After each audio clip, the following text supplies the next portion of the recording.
नमस्कार साथियों। परिणाम आरएस ऑनलाइन प्लेटफॉर्म पर आप सभी का स्वागत है।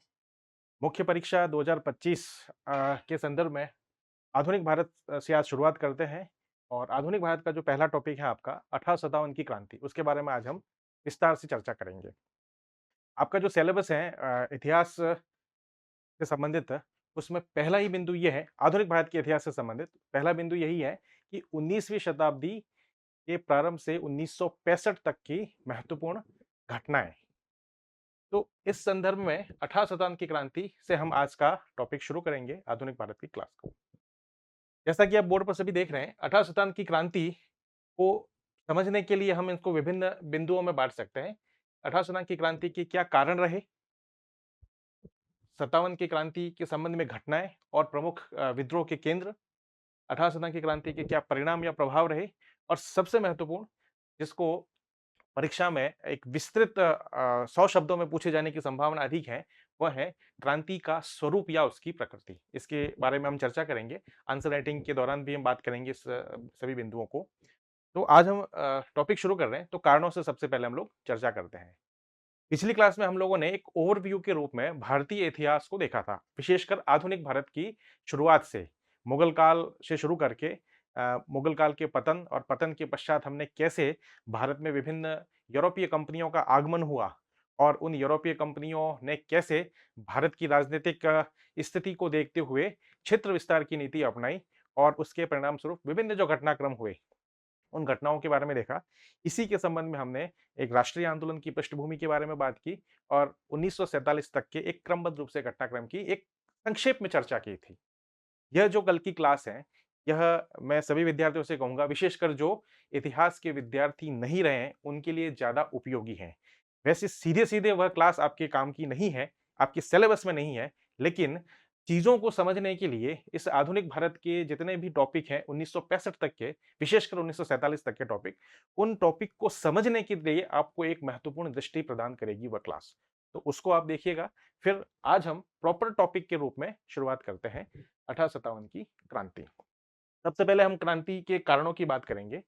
तो पिछली क्लास में मैंने आपको बताया था, जब हमने बात की थी इस संबंध में क्रांति के बारे में, हम लोगों ने देखा था पिछली क्लास के दौरान ही कि विभिन्न यूरोपीय कंपनियां भारत में आती हैं, जिसमें ईस्ट इंडिया कंपनी, जो ब्रिटेन की यूरोपीय कंपनी थी, वह भी भारत में व्यापार करने के उद्देश्य से आई।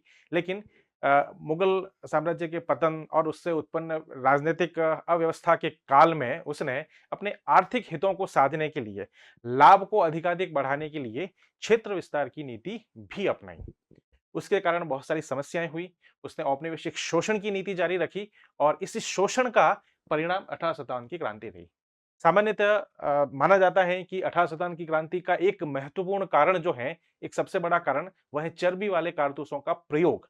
हालांकि वह एक तात्कालिक कारण था, एक चिंगारी के रूप में कारण था।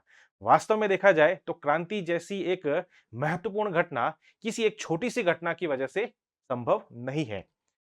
इस क्रांति के पीछे या इस विद्रोह के पीछे एक कई वर्षों का एक असंतोष पनप रहा था भारतीय समाज के विभिन्न वर्गों के बीच।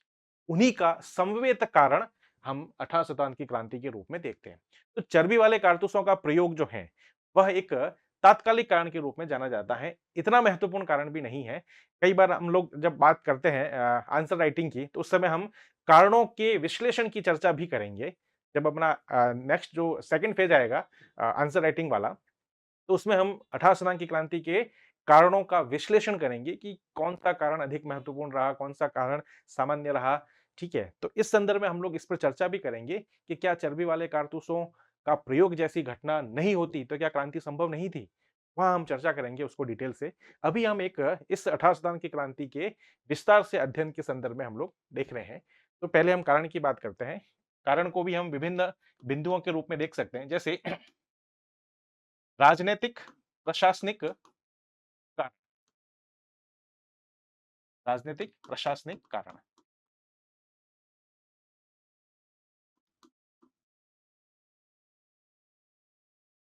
इस हेडिंग के अंतर्गत हम अगर बात करें, तो बहुत सारे छोटे-छोटे कारण जिम्मेदार रहे राजनीतिक प्रशासनिक कारणों के अंतर्गत ही। जैसे हम लोग एक महत्वपूर्ण बात करते हैं कि ईस्ट इंडिया कंपनी जो भारत में एक विस्तृत साम्राज्य स्थापित करने में सफल रही और इस ईस्ट इंडिया कंपनी के शासन की विदेशी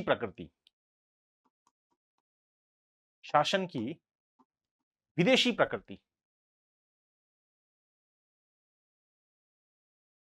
और भेदभावपूर्ण नीति और शासन की भेदभावपूर्ण नीति कहीं ना कहीं इन बिंदुओं ने भारतीय जनमानस में ईस्ट इंडिया कंपनी के शासन के विरुद्ध एक व्यापक असंतोष को जन्म दिया। विभिन्न वर्गों में इस असंतोष को जन्म दिया, जिसका परिणाम 1857 के विद्रोह के रूप में हम देखते हैं। समझते हैं इसको, क्या है ये बिंदु। हमने पिछली क्लास में देखा था कि प्लासी के युद्ध के बाद बंगाल पर ईस्ट इंडिया कंपनी का नियंत्रण मजबूत हो गया।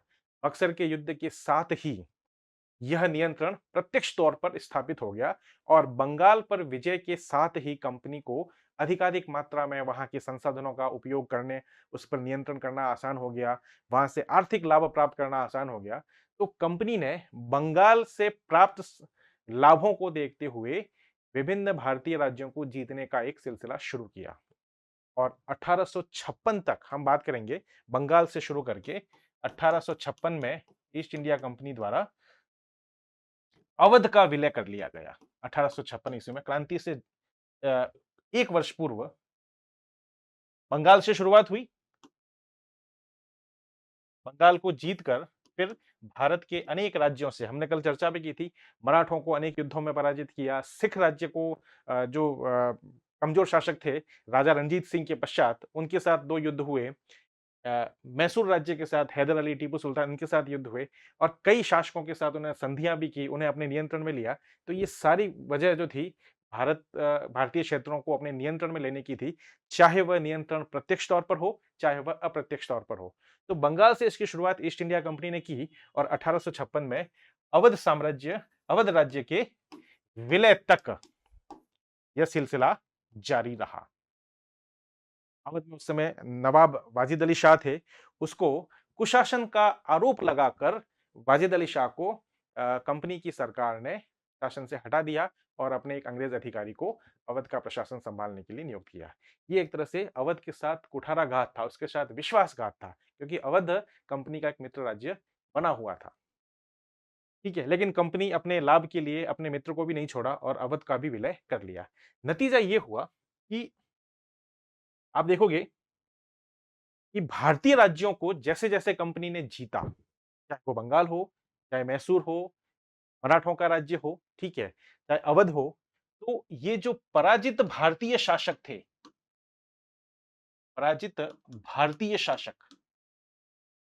इन भारतीय शासकों में अपने राज्य को लेकर के और कंपनी के विरुद्ध इस प्रकार की नीति को लेकर के एक असंतोष था, आपको देखने को मिलता है।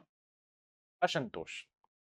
जो शासक वर्ग, अभी हम देखते हैं कि अवध के नवाब के जो वंशज थे और बंगाल के नवाब के जो वंशज थे, मराठा क्षेत्र के शासकों के जो वंशज थे, उनके हाथ से सत्ता चली गई है। तो ये जो पराजित शासक, भारतीय शासक वर्ग था, कंपनी की साम्राज्य विस्तार की नीति के कारण, कंपनी की जो साम्राज्य विस्तार की नीति थी, इस साम्राज्य विस्तार की नीति के कारण उनके हाथ से सत्ता चली गई और उनमें कंपनी के इस नीति की वजह से के प्रति असंतोष की भावना पैदा कर गई। कंपनी ने ईस्ट इंडिया कंपनी ने साम्राज्य विस्तार के लिए न केवल युद्धों का सहारा लिया, बल्कि युद्धों के साथ-साथ सहायक संधियां, इसको हम लोग एक 20 शब्दों में या 50 शब्दों की संदर्भ में भी देखेंगे आंसर राइटिंग के समय। सहायक संधियां भी अपनाई। सहायक संधियों के माध्यम से इसकी शुरुआत वेलेज़ली ने की थी, पहली बार 1798 में, ठीक है, गवर्नर जनरल वेलेज़ली द्वारा। सहायक संधियों के माध्यम से ईस्ट इंडिया कंपनी ने भारतीय राज्यों पर अपना नियंत्रण मजबूत कर लिया, उनको एक तरह से भारतीय शासकों को पंगु बना लिया। तो चाहे युद्धों के माध्यम से शासकों को पराजित कर प्रत्यक्ष नियंत्रण स्थापित करना, या सहायक संधियों के माध्यम से अपना अप्रत्यक्ष नियंत्रण स्थापित करना, मूलतः उन राज्यों पर अपने सत्ता थोप देना था, या व्यपगत का सिद्धांत, जिसको कहते हैं डॉक्ट्रिन ऑफ लैप्स, यह भी प्रश्न पूछा गया है। Doctrine of lapse, doctrine of lapse, ठीक है।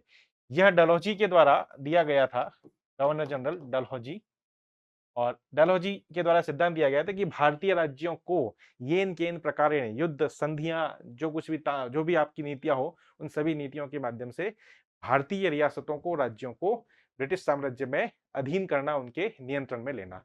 इसी नीति के तहत जो डलहौजी ने लाई थी, एक गोद निषेध प्रथा लागू की थी डलहौजी द्वारा, गोद निषेध प्रथा,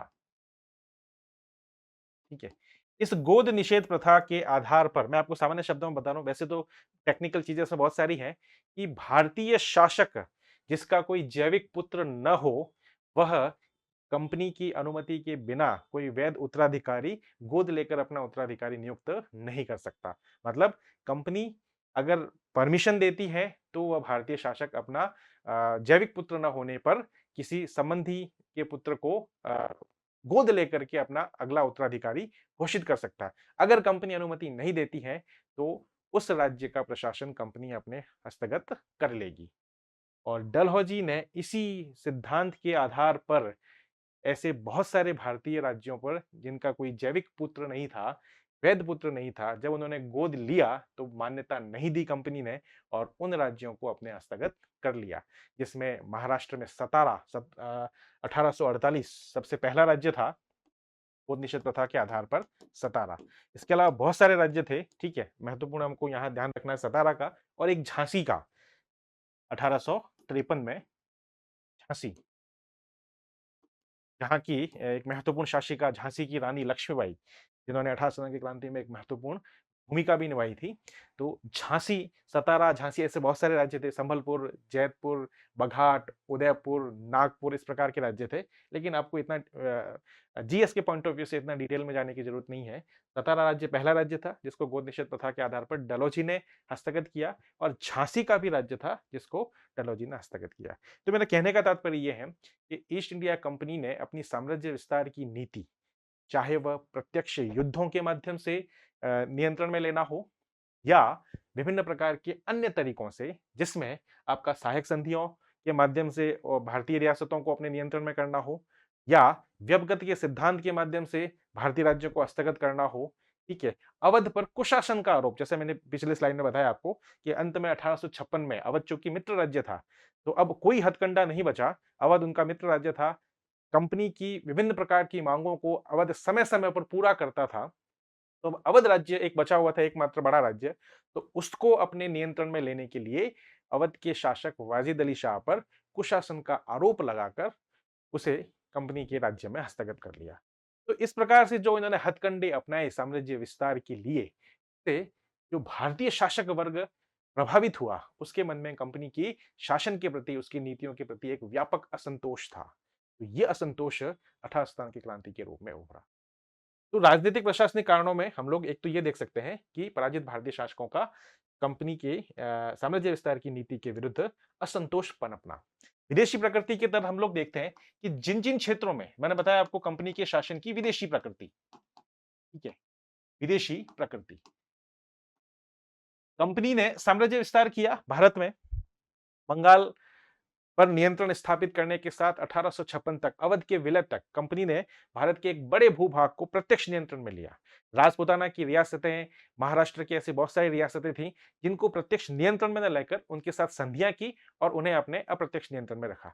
लेकिन चाहे भारत का प्रत्यक्ष नियंत्रण वाला भूभाग हो या अप्रत्यक्ष नियंत्रण का क्षेत्र हो, इन क्षेत्रों में कंपनी ने हमेशा एक विदेशी स्वरूप अपनाए रखा। चाहे कंपनी का प्रशासन हो, प्रशासन का स्वरूप और उसकी भाषा, ये दोनों ही विदेशी थे।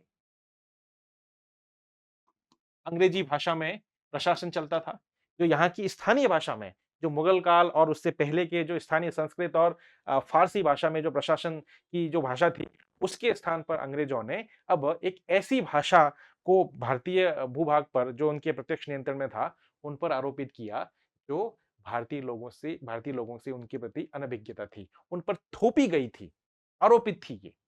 प्रशासन कैसा था? थोपा गया, आरोपित। इसका स्वरूप भी विदेशी था। प्रशासन के तौर तरीके, नियम कानून भारतीय जो प्रशासन का स्वरूप था पहले के शासकों का, उससे बिल्कुल अलग था।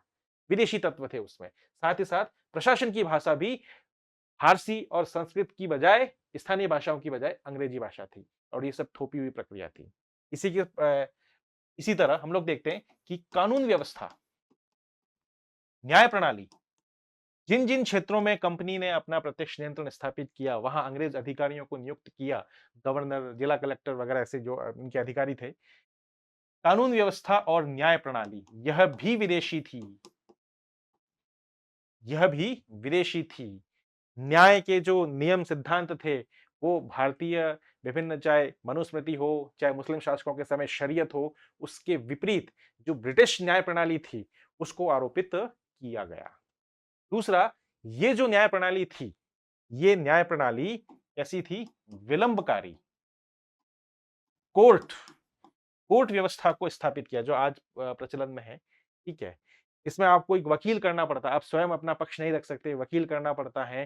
कानून जो है वह सब अंग्रेजी में है, कानून भी ब्रिटिश कानून प्रचलन में है, जिसकी एक आम भारतीय को जानकारी नहीं है। ना भाषा की जानकारी है, ना कानून की जानकारी है, ठीक है?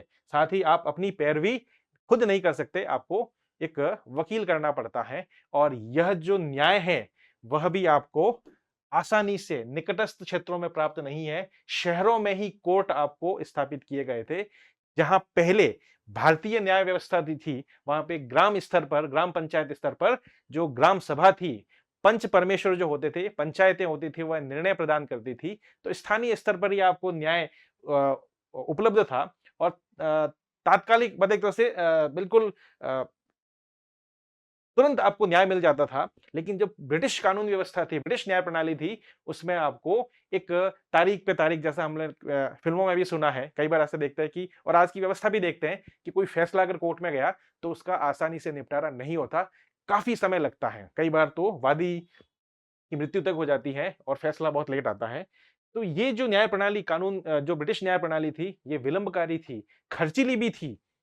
ठीक है, खर्चीली भी थी और इसके प्रति लोगों में, भारतीयों में अनभिज्ञता थी।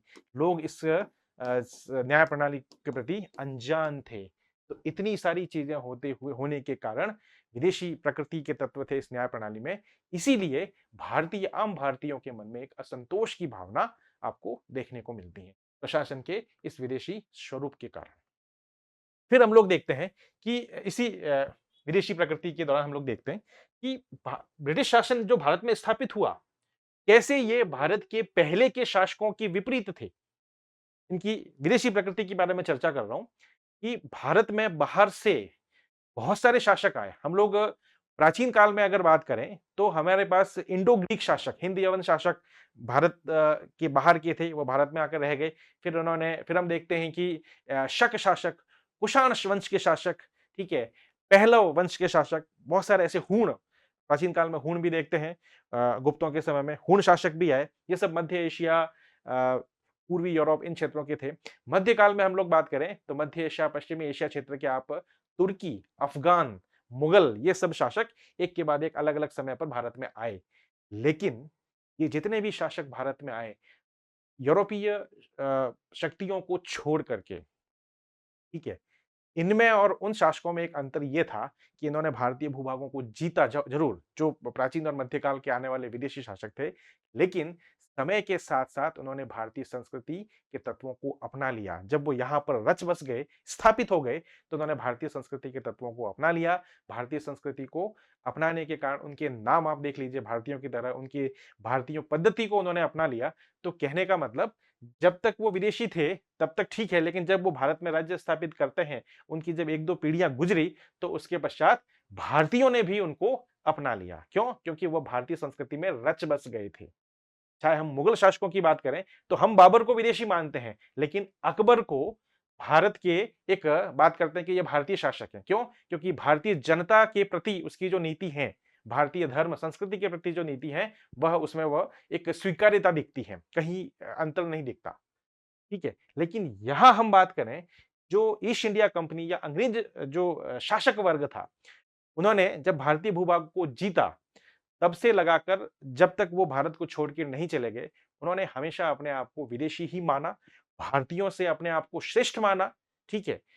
यूरोपीय इनका एक सिद्धांत भी मिलता है, श्वेतों का अधिभार, श्वेतों का अधिभार, white man burden theory, white man's burden theory.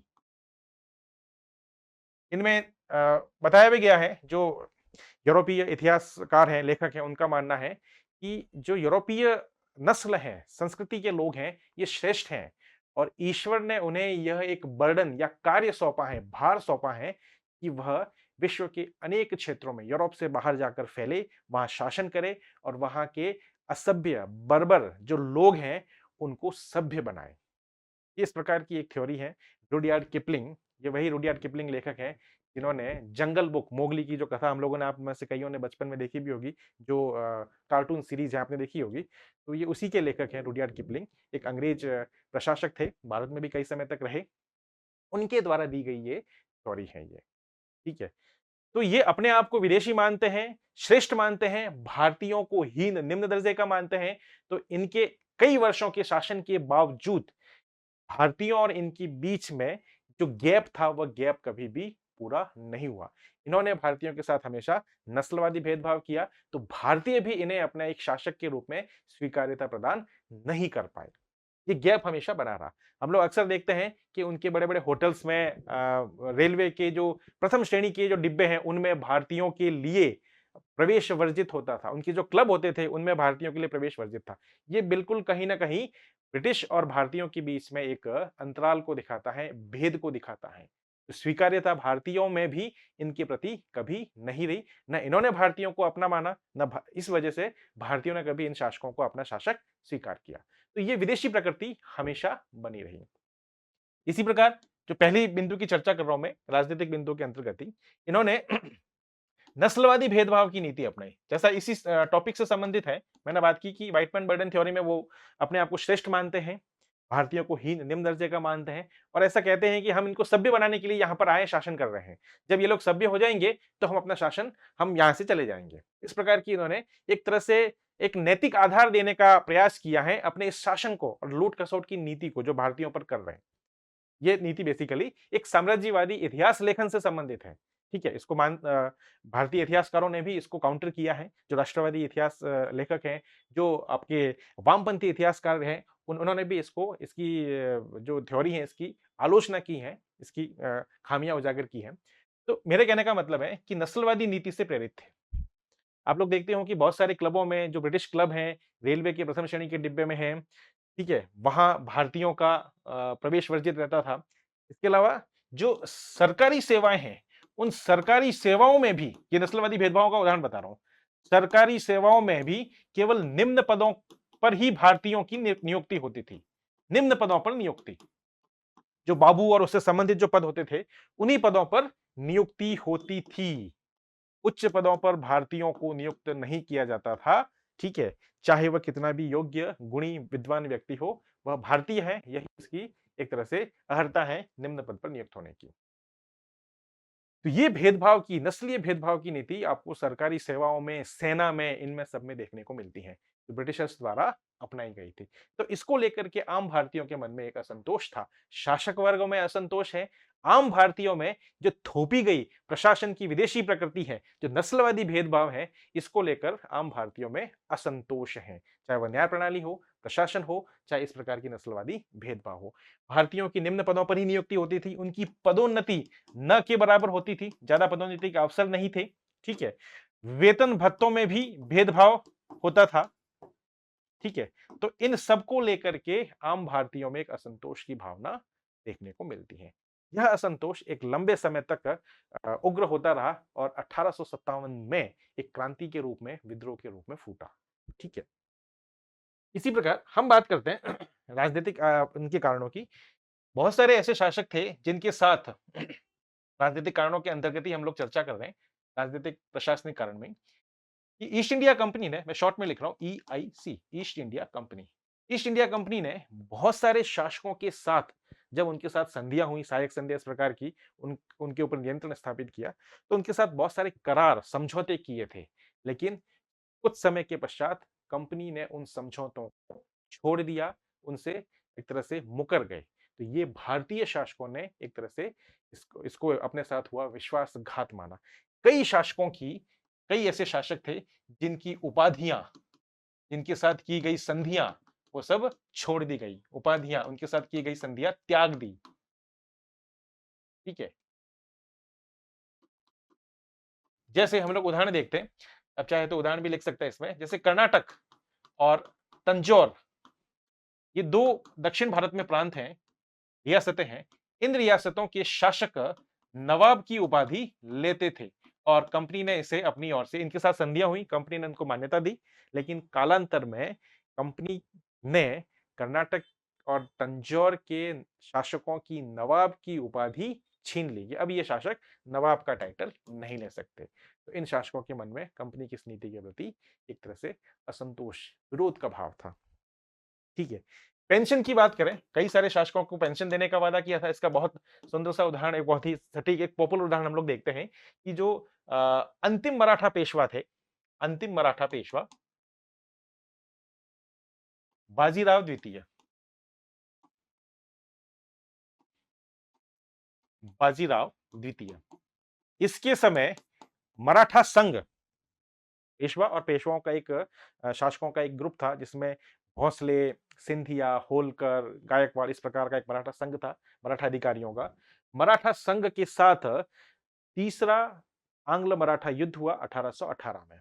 इस युद्ध की समाप्ति के साथ मराठा पराजित हुए, पेशवा पराजित हुआ, मराठा संघ पराजित हुआ। तो सभी मराठा संघ और पेशवा के साथ कंपनी ने संधियां की, जिसके तहत जो पेशवा था बाजीराव द्वितीय, उसकी पेशवा की पद समाप्त कर दिया गया और उसे पेंशन दे करके एक छोटी सी रियासत दे दी, बिठुर, जो कानपुर के पास है। ठीक है, बिठुर रियासत दी और उसको पेंशन दे दी गई बाजीराव द्वितीय को। बाजीराव द्वितीय की मृत्यु के बाद बाजीराव द्वितीय ने, जो अंतिम पेशवा था, उसने अपना एक दत्तक गोद लिया पुत्र था अंतिम मराठा पेशवा का, जिसका नाम था नाना साहब। ठीक है, वास्तविक नाम इनका था धोंदू पंत। धोंदू पंत नाना साहब के नाम से चर्चित थे। ये इनके अंतिम पेशवा का दत्तक पुत्र था। तो कुछ समय तक तो कंपनी ने बाजीराव द्वितीय की मृत्यु के बाद उनके गोद लिए हुए पुत्र नाना साहब को पेंशन जारी रखी, लेकिन आगे के अंग्रेज अधिकारियों ने इस पेंशन को समाप्त कर दिया। नाना साहब ने वार्ता के लिए अपने अधिकारी अजीमुल्ला, रंगू बाबू गुप्ते, इस प्रकार के लोगों को भेजा, लेकिन कोई बात नहीं बनी। तो नाना साहब की हमें सक्रिय भूमिका देखने को मिलती है 1857 की क्रांति में। इन्हीं के सेनापति थे, इन्हीं के सहयोगी थे तात्या टोपे। तो ये राजनीतिक कारणों में हम ऐसे बहुत सारे छोटे-छोटे कारणों को देख सकते हैं। पराजित शासकों की एक बार फिर से रिकैप करते हैं कि राजनीतिक प्रशासनिक कारण, जो क्रांति का एक महत्वपूर्ण कारण है कि कंपनी के शासन की विदेशी प्रकृति। कंपनी ने जिन-जिन क्षेत्रों को जीता, वहाँ चाहे प्रशासन हो, प्रशासन का स्वरूप हो, भाषा हो, कानून व्यवस्था हो, न्याय प्रणाली हो, ये सब विदेशी तत्व थे और ये भारतीयों पर थोपे गए थे। ठीक है? तो इसको लेकर के भारतीयों में एक व्यापक एक वर्ग में असंतोष था। दूसरा, कंपनी ने जो साम्राज्य विस्तार की नीति अपनाई, तो इस नीति के लिए उसने 2 प्रकार के काम किए। भारतीय भूभाग को प्रत्यक्ष तौर पर जीता और उन पर अपने अधिकारी, अंग्रेज अधिकारियों को नियुक्त किया। दूसरा, जो भारतीय रियासतें थीं, उन रियासतों के शासकों के साथ इस प्रकार की संधियां की कि वो रियासतों के शासक कंपनी के कठपुतली मात्र बन के रह गए और वहां अपने एजेंट, जिनको पॉलिटिकल एजेंट ऐसे कहा गया, और वो वास्तव में प्रशासन चलाने में महत्वपूर्ण भूमिका निभाते थे। तो जो प्रत्यक्ष नियंत्रण वाले क्षेत्र थे, जहां से भारतीय शासकों को पूरी तरह से हटा दिया गया था, तो वो पराजित भारतीय शासक जो थे, वह कंपनी की इस प्रकार की नीति से, साम्राज्य विस्तार की नीति से, जो उनका क्षेत्र अधिकार चले गए थे, उसको लेकर के खासा नाराज था और उनके मन में कंपनी के प्रति असंतोष था। ठीक है, इसी प्रकार हम देखते हैं कंपनी की नस्लवादी नीति। कंपनी ने भारत में अपने आप को हमेशा विदेशी माना, आम भारतीयों के साथ कभी सामंजस्य नहीं किया, भारतीय संस्कृति के साथ कभी सामंजस्य नहीं किया। इसके विपरीत भारतीय संस्कृति और सभ्यता को हीन और दोयम दर्जे का मानते हुए व्हाइट मैन बर्डन थ्योरी, ये भी, इस पर भी सवाल आया हुआ 2 नंबर का। ठीक है, बात करेंगे हम लोग जब क्वेश्चन आंसर प्रैक्टिस करेंगे तब। तो इस नीति के तहत भेदभाव की नीति अपनाई गई। सरकारी सेवाओं में भेदभाव होता था। कई सारे शासकों के साथ हम देखें तो उनके साथ जो कंपनी ने जो संधियां, करार किए थे, पेंशन देने का वायदा, उपाधि देने का वायदा, उनके जो विशेषाधिकार थे, कालांतर में कंपनी ने अपना हाथ उनसे खींच लिया। तो ये जो वर्ग था, जो शासक वर्ग था, इससे जो प्रभावित वर्ग था, वह कंपनी से नाराज हुआ और अपने हक अधिकारों के लिए 18 सितंबर की क्रांति में शामिल होता है। नाना साहब की पेंशन की भूमिका हो सकती है। गोद निषेध प्रथा के आधार पर झांसी की रानी लक्ष्मीबाई की भूमिका 18 सितंबर क्रांति में हो सकती है। ठीक है? इसी प्रकार हम कर्नाटक और तंजौर के शासकों की जो पदवी छीन ली थी, नवाब की पदवी, विशेषाधिकार छीन लिए गए थे, इसको लेकर उनके मन में असंतोष था। इस प्रकार की सारी बातें हम लोग राजनीतिक प्रशासन में, क्योंकि काफ़ी विस्तृत है, हमें इसको समेटना होगा। एक बार हम चीज़ें समझ लें, फिर आंसर राइटिंग में इसको कैसे हमें शॉर्ट करके लिखना है, वो हम अगले चरण में देखेंगे। ठीक है? तो ये थोड़ा-सा आप ध्यान रखिएगा, राजनीतिक प्रशासनिक कारण। अब दूसरा बड़ा कारण हम लोग देखते हैं, वह है आपका आर्थिक कारण। 1857 के विद्रोह का आर्थिक कारण क्या रहा? इसके अंदर भी कुछ छोटे-छोटे कारण हम लोग देख सकते हैं। जैसे ईस्ट इंडिया कंपनी की औपनिवेशिक औपनिवेशिक शोषणकारी नीति शोषणकारी नीति। मैंने पिछली क्लास में, जो कल अपनी क्लास हुई थी, उसमें मैंने बताया भी था कि ईस्ट इंडिया कंपनी विशुद्ध रूप से एक व्यापारिक कंपनी थी। उसका भारत में आगमन, भारत और पूर्वी एशियाई देशों के साथ अधिकाधिक व्यापार करना और उस व्यापार से लाभ कमाना था। ठीक है? ये इस कार्य को बड़े अच्छे से कर रही थी, मुनाफा भी कमा रही थी, लेकिन कुछ ऐसी घटनाएँ हुई, क्योंकि उस घटनाओं की वजह से वह क्षेत्र विस्तार की नीति की ओर मुड़ जाती है। भारत में राज्य जीतना शुरू कर देती है। ठीक है? मैंने बताया भी था कि ईस्ट इंडिया कंपनी भारत की वस्तुओं को, तैयार माल को लेकर के यूरोप और इंग्लैंड में बेचती है, उससे काफ़ी बड़ा मुनाफ़ा कमाती है। कौन-कौन सी वस्तुएँ थी? मसाले मैंने बताया था, काली मिर्च, इलायची, सूती कपड़े, दालचीनी, इस प्रकार के जो मसाले हैं, रेशमी वस्त्र, ठीक है? इस प्रकार की वस्तुएँ जो थी, मैंने बात की थी। मलमल का वस्त्र, इनकी डिमांड थी यूरोप में, रेशमी वस्त्र की, मलमल के वस्त्र की, सूती वस्त्र की, मसालों की। तो इस व्यापार में ईस्ट इंडिया कंपनी बड़ी मात्रा में लाभ कमाती थी। लेकिन इसके बदले, शुरुआती दौर की बात कर रहा हूं, ईस्ट इंडिया कंपनी को इंग्लैंड से सोना-चांदी देना पड़ता था। बुलियन जिसको कहा गया। क्यों? क्योंकि इंग्लैंड या यूरोप की ऐसी कोई वस्तु नहीं थी, जिसकी भारत में डिमांड हो। तो वह एक आदान-प्रदान के रूप में भुगतान संतुलन को बैलेंस कर सकती थी। लेकिन ऐसी कोई वस्तु नहीं थी, तो यूरोपीय व्यापारियों को, ईस्ट इंडिया कंपनी के व्यापारियों को इंग्लैंड से भारतीय वस्तुओं की खरीद के बदले सोना-चांदी देना पड़ता था। इसका इंग्लैंड में विरोध होने लगा, तो ईस्ट इंडिया कंपनी के नीति निर्धारकों ने, कोर्ट ऑफ डायरेक्टर्स ने यह तय किया कि अब कुछ ऐसी व्यवस्था की जाए कि भारतीय वस्तुओं की खरीद के लिए जो धन हो, वो भारत से ही प्राप्त हो जाए। और ऐसी परिस्थितियां भारत में उस समय तक बननी शुरू हो गई थी, जब मुगल साम्राज्य का पतन शुरू हो गया। औरंगजेब की मृत्यु के बाद, जैसे हमने देखा कि एक के बाद एक जो मुगल शासक हुए, बहादुर शाह प्रथम से लेकर 1856-57 में बहादुर शाह जफर तक, इस दौरान जितने भी मुगल शासक हुए, वो सब कमजोर शासक थे। दरबार में, मुगल दरबार में अमीर वर्ग में गुटबाजी थी। ठीक है? इस वजह से केंद्रीय शक्ति में टूटन के कगार पर आ चुकी थी।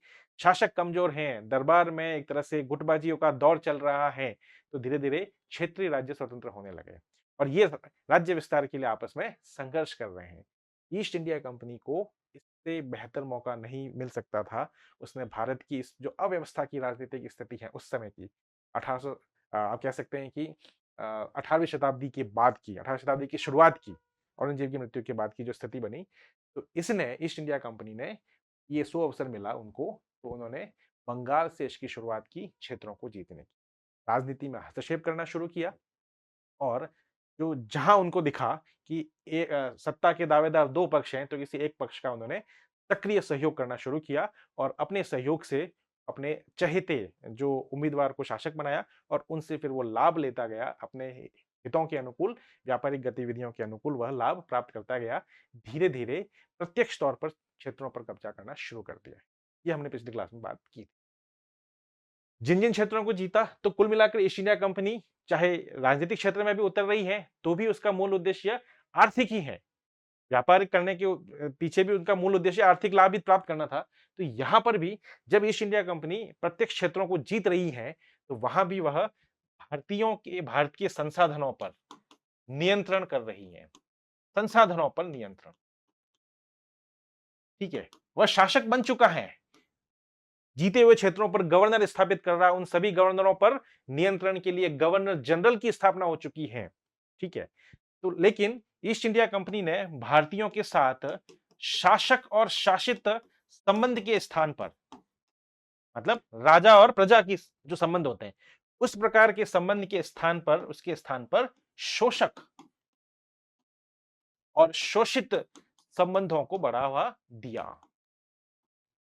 उनका उद्देश्य ये नहीं था कि हम शासक वर्ग हैं और ये हमारी प्रजा हैं, तो उनके कल्याण के लिए कभी काम नहीं किया। जो कुछ भी हमें जो दिखता है, बेसिकली वह अपने आर्थिक लाभ को बढ़ाने के लिए किया गया।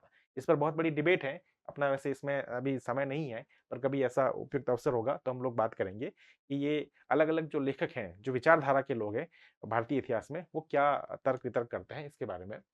तो अधिकांश इतिहासकारों का यही मानना है कि उन्होंने अपने संबंध भारतीयों के साथ शासक और शासित की बजाय इससे भी बढ़कर, शासक शासित तो थे, लेकिन उसको तवज्जो देने की बजाय इसको तवज्जो दिया कि भारतीय संसाधनों का किस प्रकार से हम अधिकतम रूप से दोहन कर सकें, भारतीयों को, भारतीयों की संपत्ति का, धन का दोहन हम लोग कर सकें और अधिकाधिक लाभ कमा सकें।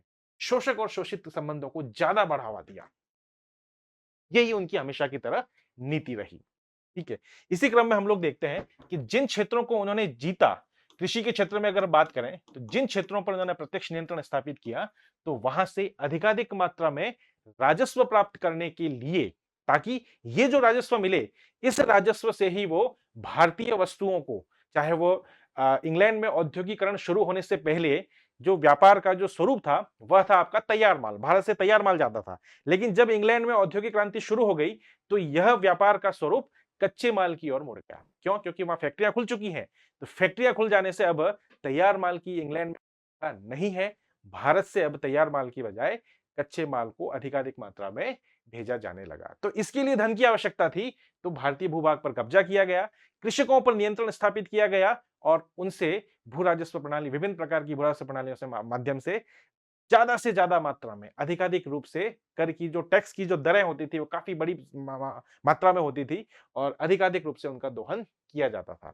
तो कृषि क्षेत्र में चाहे वो रैयतवाड़ी प्रणाली हो, अलग-अलग क्षेत्रों में अलग-अलग प्रणालियां स्थापित की गई थी, चाहे वह स्थायी बंदोबस्त या जमींदारी प्रणाली हो या महलवाड़ी प्रणाली जैसी भू राजस्व प्रणालियां हो, इन सभी प्रणालियों में किसानों का भरपूर शोषण हुआ।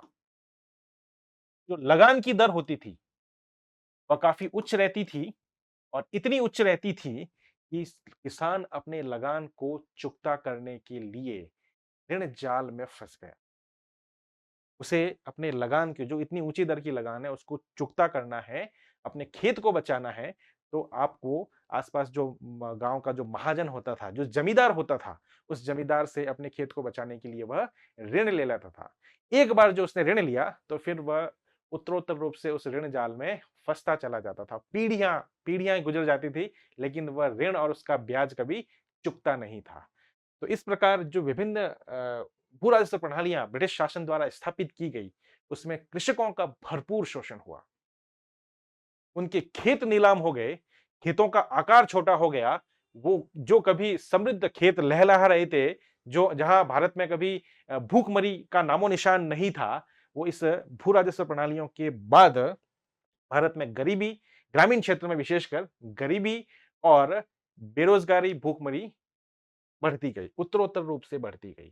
तो ये आर्थिक दृष्टि से हम लोग देखते हैं कि इनकी इस नीतियों से एक बड़ा कृषक वर्ग असंतोष, उनके मन में असंतोष था और यही वजह थी कि 1857 की क्रांति में हम लोग कृषकों की बड़ी संख्या में भागीदारी देखने को मिलती। इसी प्रकार अगर बात करें आर्थिक नीति के तहत ही, तो कृषि का वाणिज्यीकरण, इस पर ईस्ट इंडिया कंपनी ने बल दिया। ये जो टर्म्स हैं वाणिज्यीकरण, ये टर्म्स आपको 20 या 50 शब्दों में भी पूछी जा सकती हैं। इस पर हम लोग वापस जब क्वेश्चन आंसर राइटिंग वाला सेक्शन देखेंगे, तो फिर उस पर हम चर्चा डिटेल में करेंगे। कृषि का वाणिज्यीकरण पर ईस्ट इंडिया कंपनी ने बल दिया। क्या होता है कृषि का वाणिज्यीकरण? सामान्य शब्दों में समझें कि हम लोग कृषि का जो मुख्य आधार क्या होता है कि अनाज उत्पादन। लेकिन अगर हम अनाज की बजाय उद्योगों के कच्चे माल के लिए प्राथमिकता देते हुए फसलों का उत्पादन करें, तो इसे कृषि का वाणिज्यीकरण किया जाता है। वैसे यह जो अवधारणा है देखने में सही लगती है, कृषि के विकास का संकेत है कि अब हम एक स्टेप ऊपर, हम लोग अब भरण-पोषण से भी ऊपर उठ करके हम लोग क एक तरह से हम व्यापार वाणिज्य के लिए, उद्योगों के लिए हम फसल उत्पादन कर रहे हैं। लेकिन वास्तव में जो ईस्ट इंडिया कंपनी द्वारा कृषि का वाणिज्यीकरण लाया गया, वह भारतीय कृषि और कृषकों के लिए दुर्दिन के समान था, उनकी दुर्दशा बनकर उभरा। ठीक है? तो कृषि का वाणिज्यीकरण से सामान्य तात्पर्य है कि अनाज उत्पादन की बजाय जो गेहूँ, चावल जो सामान्य जो अनाज उत्पादन है, ठीक है? ज्वार, बाजरा वगैरह जो आम खाद्यान्न है, उसकी बजाय उद्योगों के लिए कच्चे माल जैसे कपास, जूट, गन्ना, शुगर मिलों के लिए गन्ना, जूट से बने सामान के लिए जूट, आपका सूती वस्त्र उत्पादन करना है तो कपास, रेशम, इस प्रकार के कच्चे मालों को बढ़ावा दिया गया। लेकिन ध्यान रखिएगा, ये उद्योग भारत में नहीं लग रहे हैं, ये उद्योग लग रहे हैं इंग्लैंड में, लग चुके हैं। तो उनकी आवश्यकताओं के लिए यहां पर थोपी गई, भारतीय कृषकों पर थोपा गया कि आप ये इस प्रकार की फसलें उपजाइए। नतीजा ये हुआ कि न तो इनको इन वस्तुओं के, इन कच्चे मालों का सही दाम मिला, ठीक है? और दूसरी तरह से दूसरा नुकसान ये भी हुआ कि जब इन्होंने अनाज उत्पादन इनको ऊपर थोपा गया, अनाज उत्पादन कम हुआ, तो अनाजों की दाम बढ़ गए और अब तक जो अनाज किसानों की पहुंच में था, अब वही अन्न उत्पादन करने वाला वर्ग अनाज के लिए तरस रहा है, भूखमरी का शिकार हो रहा है। तो भारतीय कृषि और कृषकों की दुर्दशा शुरू हो गई इस ईस्ट इंडिया कंपनी की आर्थिक नीति की वजह से। इसे कृषि का वाणिज्यीकरण कहा गया। तो इस आर्थिक नीति में हम लोग देखते हैं कि कैसे भू राजस्व प्रणालियों के माध्यम से कृषि के वाणिज्यीकरण की नीति ईस्ट इंडिया कंपनी द्वारा अपनाने से भारतीय कृषक वर्ग और कृषि के दुर्दिन शुरू हो गए और ये दुर्दिन ऐसे बने कि आजादी के बाद आज 70-75 साल हो चुके हैं, तब भी हम लोग इस कृषि को एक सम्मानजनक स्थान नहीं दिला पाए। वो विकास की दर हम लोग आज भी प्राप्त नहीं कर पाए। कहीं न कहीं इस कृषि की शोषण के पीछे जो औपनिवेशिक काल की जो मुद्दे हैं, जो ब्रिटिश काल के समय के, वो जिम्मेदार आज भी हमको दिखाई देते हैं। ठीक है? आर्थिक बिंदु में हम लोग और बात करें तो ईस्ट इंडिया कंपनी के द्वारा प्रत्यक्ष जीते गए क्षेत्रों में अपने इंग्लैंड के उद्योगों को संरक्षण देने के लिए विऔद्योगीकरण की नीति अपनाई गई, डी इंडस्ट्रियलाइजेशन। ठीक है? चूंकि इंग्लैंड में औद्योगिक क्रांति शुरू हो चुकी है, बड़े-बड़े उद्योगों की स्थापना, मशीनीकृत उद्योगों की स्थापना हो चुकी है। उनके लिए कच्चे माल की व्यवस्था भारत जैसे उपनिवेशों से की जा रही है। अब समस्या आ रही है कि वो जो वहां का जो सस्ता तैयार माल है, उसको कैसे खपाया जाए?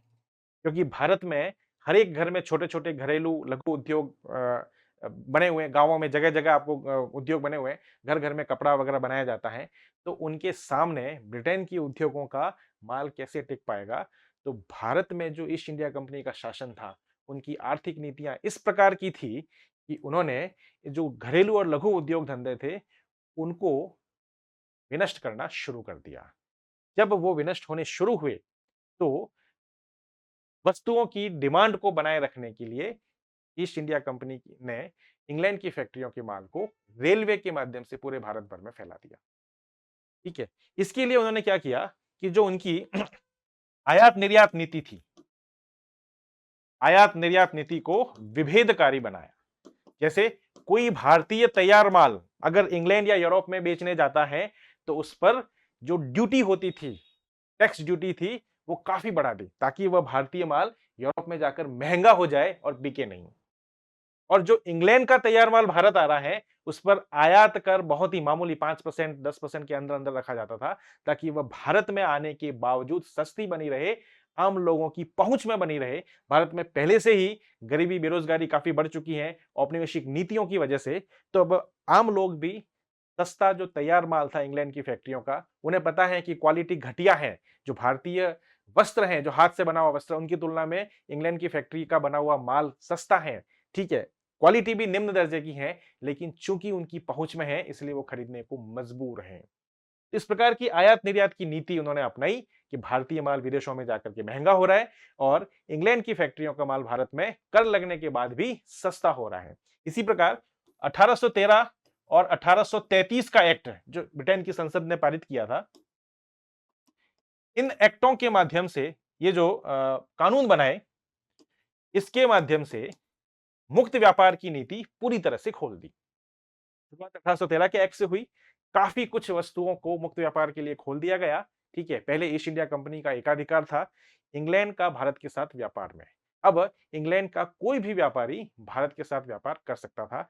1813 के एक्ट में केवल 2 चीज़ें छोड़ दी गई थी, चाय का व्यापार और चीन के साथ व्यापार। ये 2 वस्तुएँ अभी भी ईस्ट इंडिया कंपनी के पाले में थी, उनके नियंत्रण में थी। लेकिन 1833 के एक्ट में ये 2 वस्तुएँ भी मुक्त व्यापार के लिए खोल दी गई। तो इस एक्ट के बाद इंग्लैंड के व्यापारियों ने भारत में अपना माल डंप करना शुरू कर दिया। नतीजा ये हुआ कि भारतीय उद्योग धंधे, जो घरेलू हस्तशिल्प उद्योग थे, वो धीरे-धीरे नष्ट होते चले गए। अठारह की क्रांति के आर्थिक कारणों के अंतर्गत ही हम ब्रिटिश शासन द्वारा जो रेलवे की स्थापना की गई, उसके प्रभावों का भी मूल्यांकन कर सकते हैं कि कैसे ईस्ट इंडिया कंपनी के द्वारा भारत में रेलवे का विकास किया गया चरणबद्ध रूप से।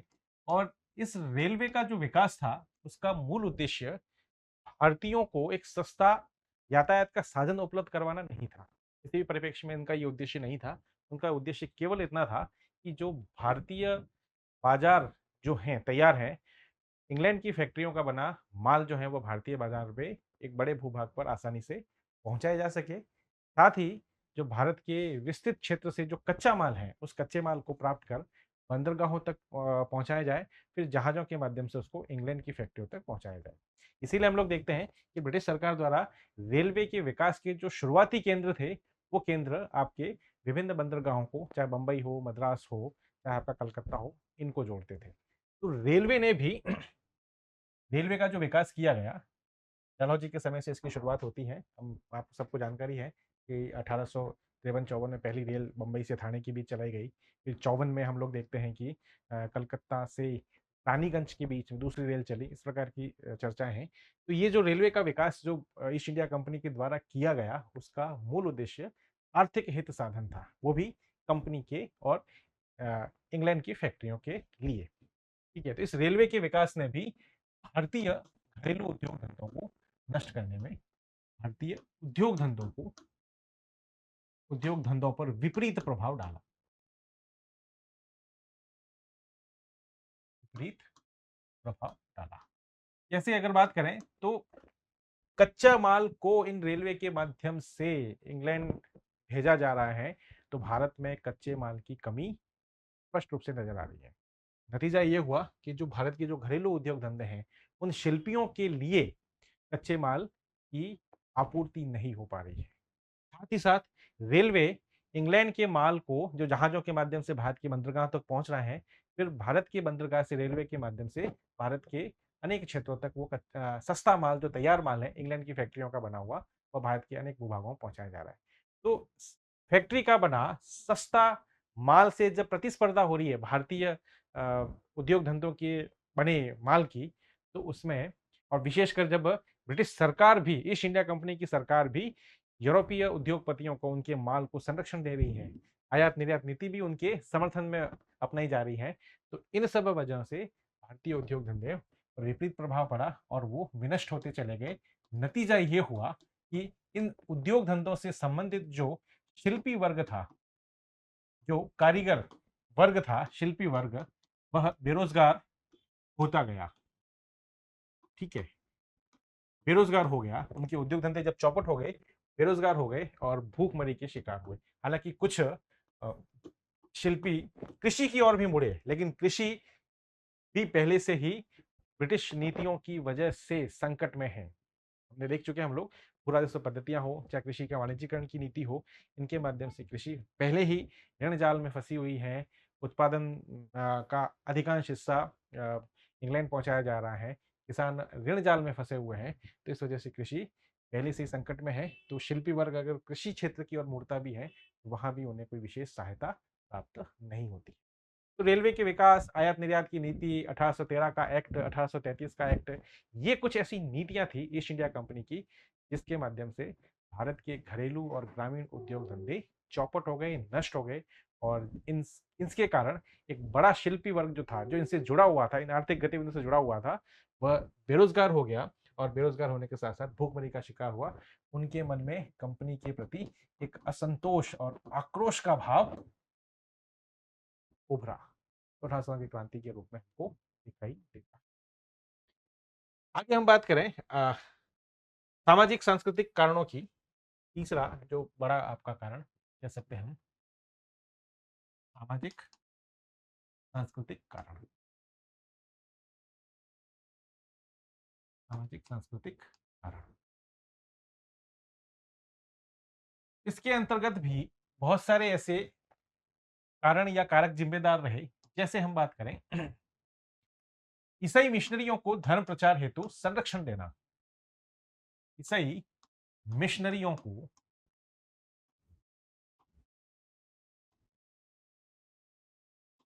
धर्म प्रचार, भारत में धर्म प्रचार हेतु ईस्ट इंडिया कंपनी द्वारा संरक्षण दिया गया। ठीक है, और यह संरक्षण भी 1813 के एक्ट में पहली बार दिया गया।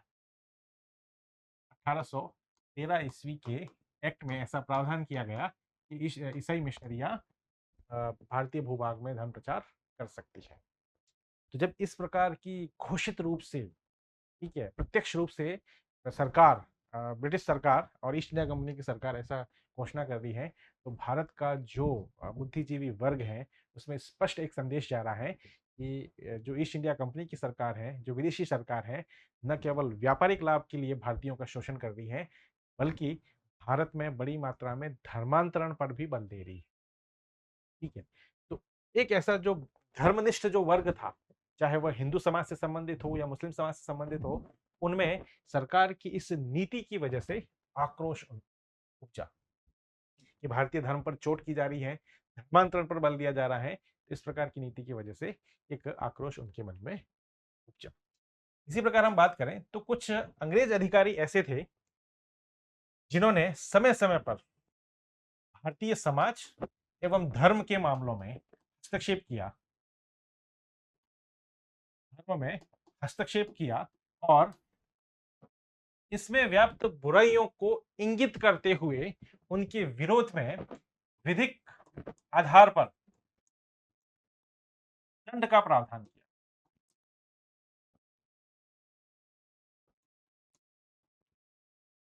समझना मैं क्या कहना चाह रहा हूं। तो उदाहरण आपको विशेष रूप से मैं लिख रहा हूं यहां पे कि 1829 में सती प्रथा निवारण अधिनियम बनाया गया। सती प्रथा निवारण अधिनियम राजा राम मोहन राय के सक्रिय सहयोग से तत्कालीन गवर्नर जनरल विलियम बेंटिंग ने इस प्रकार का एक एक्ट लाया। बेंटिंग, ठीक है, जिसमें भारत में हिंदू समाज में प्रचलित सती प्रथा, जो एक वर्ग विशेष में प्रचलन में थी, ठीक है, सती प्रथा को अवैध घोषित करते हुए इसके खिलाफ दंडात्मक कार्रवाई का विधिक निर्देश दिया गया। इसी प्रकार बात करें तो 1856 में ऐसे बहुत सारे धर्म और समाज से संबंधित मुद्दों पर हस्तक्षेप किया गया और उनमें सुधार के लिए एक तरह से कानून बना करके दंड का प्रावधान किया गया, सजा का प्रावधान किया गया। 1856 में डलहौजी के समय विधवा पुनर्विवाह अधिनियम पारित किया गया। विधवा पुनर्विवाह अधिनियम पारित किया गया। ये गवर्नर जनरल डलहौजी के समय,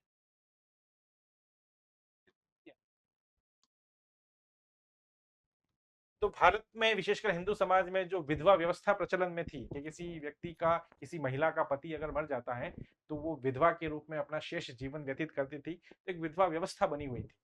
सही गलत इसकी हम बात नहीं कर रहे कि क्या सही था क्या गलत था, लेकिन जब इस प्रकार के भारतीय धर्म और समाज में विदेशियों द्वारा हस्तक्षेप किया जाने लगा, तो ये जो भारत का जो धर्मनिष्ठ वर्ग था, जो धर्म से जुड़ा हुआ था, जो अपने आप को धर्म से संरक्षित पाता था, उन्होंने इन हस्तक्षेप को एक तरह से पुरजोर उसका विरोध किया, चाहे वह सती प्रथा से संबंधित निषेध की बात हो या विधवा की पुनर्विवाह को लेकर के प्रोत्साहन देने के लिए सरकार द्वारा किया गया योजना हो, इसका विरोध किया गया और कहा गया कि ये भारतीयों के धर्म का मामला है, आंतरिक मामला है, इसमें विदेशी सरकार हस्तक्षेप न करे। इस प्रकार के एक आक्रोश की भावना आपको देखने को मिलती है। इसी तरह हम लोग बात करें रेलवे की भूमिका, रेलवे की आर्थिक भूमिका के बारे में बात की थी कि कैसे कच्चे माल को प्राप्त करके भारतीय उद्योग धंधों के लिए कच्चा माल की उपलब्धता को घटा दिया और तैयार माल को पूरे भारतीय बाजार में स्थापित कर लिया। ये तो रेलवे की आर्थिक भूमिका थी। इसी प्रकार रेलवे की एक सामाजिक सांस्कृतिक भूमिका भी थी। इस रूप में हम लोग वो देखते हैं, जैसे जब रेलवे का विकास किया, शुरुआत में ये माल परिवहन के लिए, माल ढोने के लिए ईस्ट इंडिया कंपनी द्वारा रेलवे का विकास किया गया। कालांतर में यह व्यक्तियों की यात्रा के लिए भी शुरू हुआ, ठीक है। लेकिन ईस्ट इंडिया कंपनी ने क्या किया, जो भारतीय समाज का जो ढांचा है, जो वर्ण व्यवस्था है, इसमें छुआछूत की भावना भी उस समय प्रचलन में थी, बिल्कुल आज भी है कुछ रूपों में, इतनी बड़ी मात्रा में तो नहीं है लेकिन आज भी देखने को मिलती है, ठीक है। तो कहने का तात्पर्य यह है कि जो भारतीय समाज के अनुरूप रेलवे का ढांचा तैयार नहीं किया गया। सभी भारतीयों के लिए एक ही डिब्बा निर्धारित होता था यात्रा करने के लिए। अब चाहे वो तथाकथित उच्च वर्ण का, उच्च जाति का व्यक्ति हो, उसके लिए भी वही डिब्बा है, चाहे वह निम्न जाति का व्यक्ति हो, उसके लिए वही डिब्बा है। तो इस प्रकार की जब व्यवस्था भारतीयों के लिए की गई, हालांकि उन्होंने रेलवे में ब्रिटिश और यूरोपीय के लिए उच्च क्लास के डिब्बे निर्धारित किए और उसमें भारतीयों के प्रवेश को वर्जित किया, लेकिन भारतीयों के लिए जो डिब्बा निर्धारित किया उसमें वर्ग और वर्ण के हिसाब से निर्धारण नहीं था, सभी भारतीयों के लिए एक ही प्रकार का डिब्बा था। नतीजा ये हुआ कि जब समाज के विभिन्न ऊंची जाति, नीची जाति के माने जाने वाले तथाकथित जो वर्ग थे, वह एक ही डिब्बे से पास पास बैठ करके यात्रा कर रहे हैं, तो जो उच्च जाति का व्यक्ति है, जो एक निम्न जाति के व्यक्ति के साथ यात्रा कर रहे हैं, वह सीधे सीधे अपने धर्म पर, धर्म को नष्ट करने की नीति का आरोप लगा रहा है। एक तरह से उसके मन में ये विचार है कि ब्रिटिश सरकार या ईस्ट इंडिया कंपनी की सरकार के धर्म को भ्रष्ट करना चाह रही है, उसी नीति के तहत इस प्रकार की व्यवस्था। हालांकि इसका एक सकारात्मक प्रभाव आगे चलकर देखने को मिलता है रेलवे की भूमिका के रूप में, कि धीरे धीरे ये जो सामाजिक कठोरता के बंधन थे, जो सामाजिक जटिलता देखने को मिलती है, ये धीरे धीरे टूटने लगी और सामाजिक एकता की भावना पैदा हुई। लेकिन शुरुआती दौर में रेलवे ने जो ये सामाजिक जटिलता है उसके विरोध में एक तरह से आम भारतीयों के, विशेषकर उच्च वर्ग के मन में आक्रोश पैदा कर दिया, ठीक है। इसको समझना थोड़ी सी कॉम्प्लिकेटेड है, वैसे सामान्य बात है, लेकिन इसको समझना। तो अगर कहीं ऐसा स्कोप है लिखने में, आपको मौका मिले तो जरूर इसको।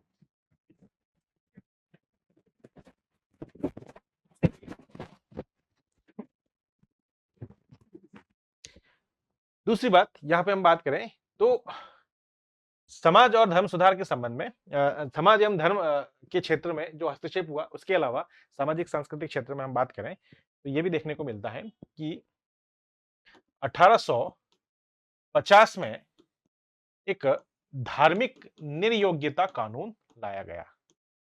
धार्मिक निर्योग्यता कानून, यह कानून लाया गया था डलहौजी के द्वारा। इसमें स्पष्ट तौर पर यह उल्लेखित किया गया था कि अगर कोई भारतीय ईसाई धर्म ग्रहण कर लेता है तो वह अपनी पैतृक संपत्ति से वंचित नहीं होगा। इस प्रकार का धार्मिक निर्योग्यता कानून ईस्ट इंडिया कंपनी की सरकार का द्वारा लाया गया।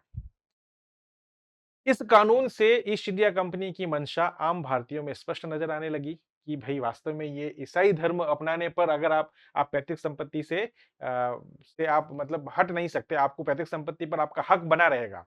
क्योंकि सरकार को ऐसा महसूस हुआ कि कई भारतीय ईसाई धर्म ग्रहण इस वजह से भी नहीं कर रहे हैं कि अगर उन्होंने धर्मांतरण कर लिया, धर्म बदल दिया, तो वो अपने पैतृक संपत्ति से हक खो देंगे।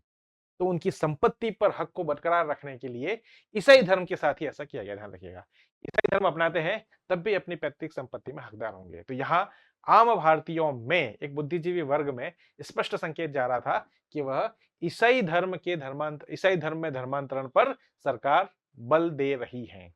इस प्रकार के कानून से भी आम भारतीयों में एक आक्रोश की भावना देखने को मिलती है। डलहौजी द्वारा लाया गया था धार्मिक निर्योग्यता कानून।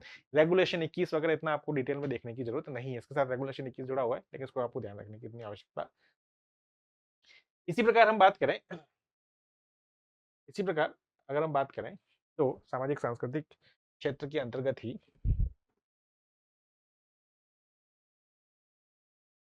1856 में गवर्नर जनरल कैनिंग, ध्यान रखिएगा 18 की जब क्रांति हुई थी उस समय भी भारत का गवर्नर जनरल कैनिंग ही था।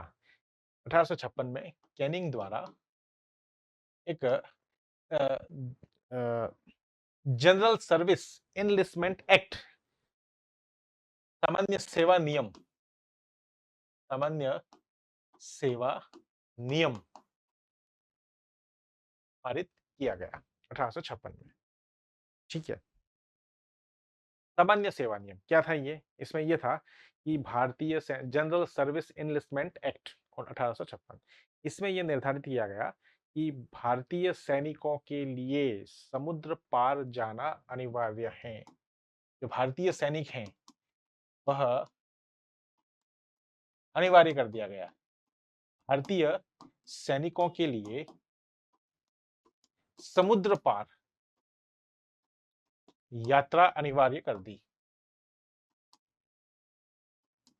अनिवार्य कर दी।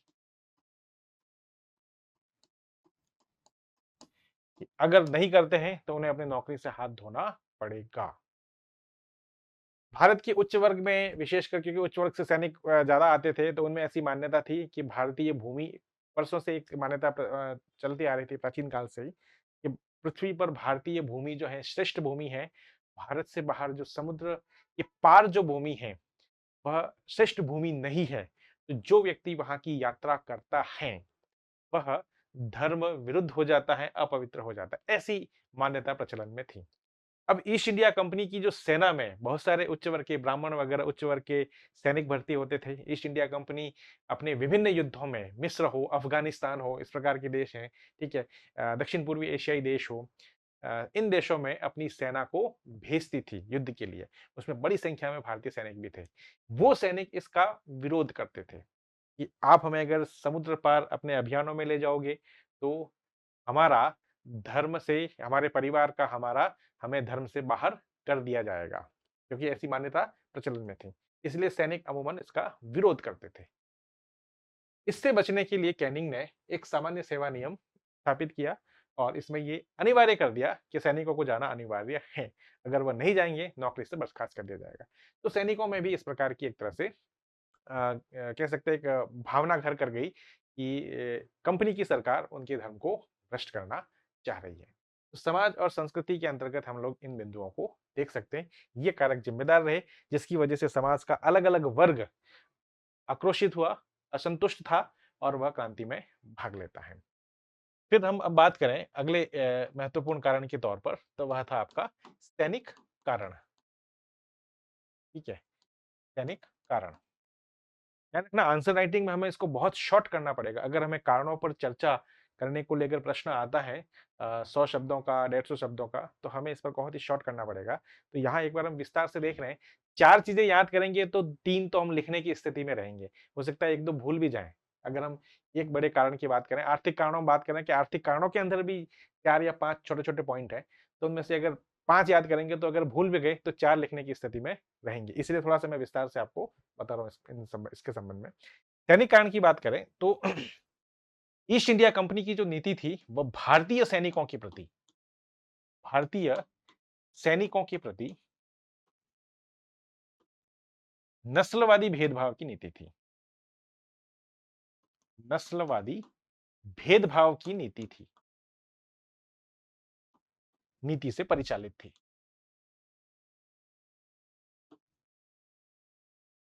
कैसे?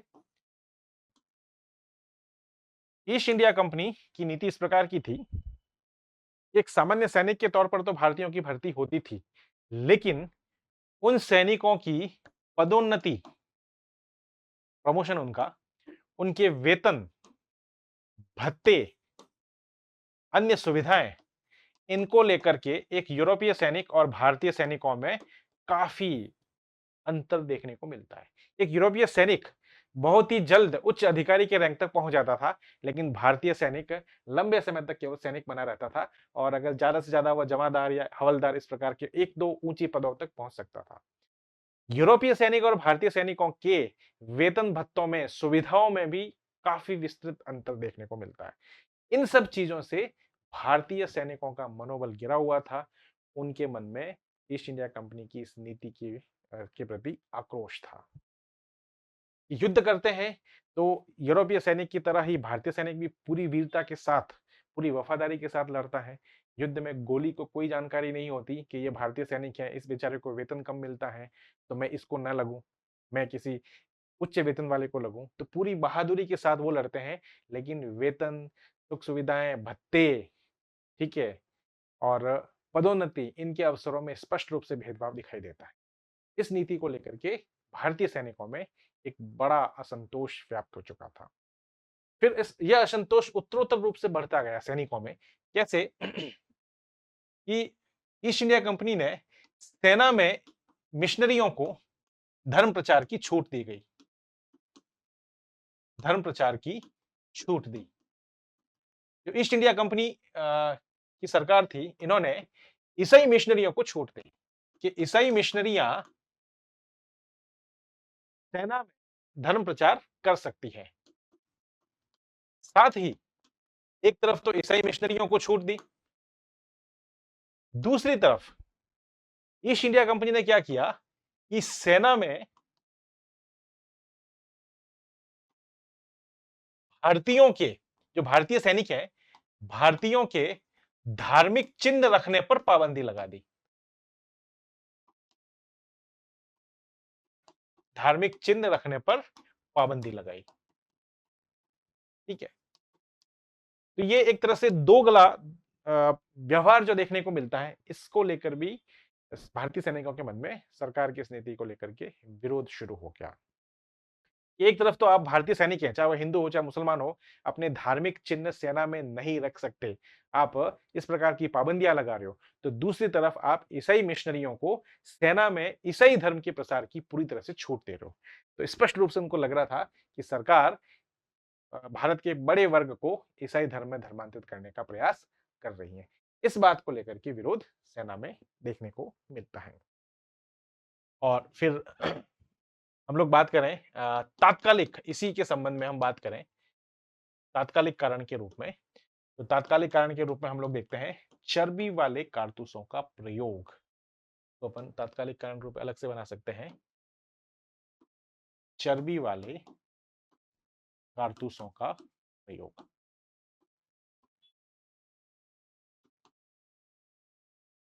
1856 की ही घटना है। क्रांति के समय गवर्नर जनरल लॉर्ड कैनिंग था, गवर्नर जनरल कैनिंग था, और कैनिंग ने 1856 में एक आदेश के द्वारा भारतीय सैनिकों को जो पुरानी ब्राउन बेस बंदूक थी, एक बंदूक का नाम है ब्राउन बेस बंदूक, ठीक है, पुरानी तकनीक की थी, उस ब्राउन बेस बंदूक के स्थान पर एनफील्ड राइफल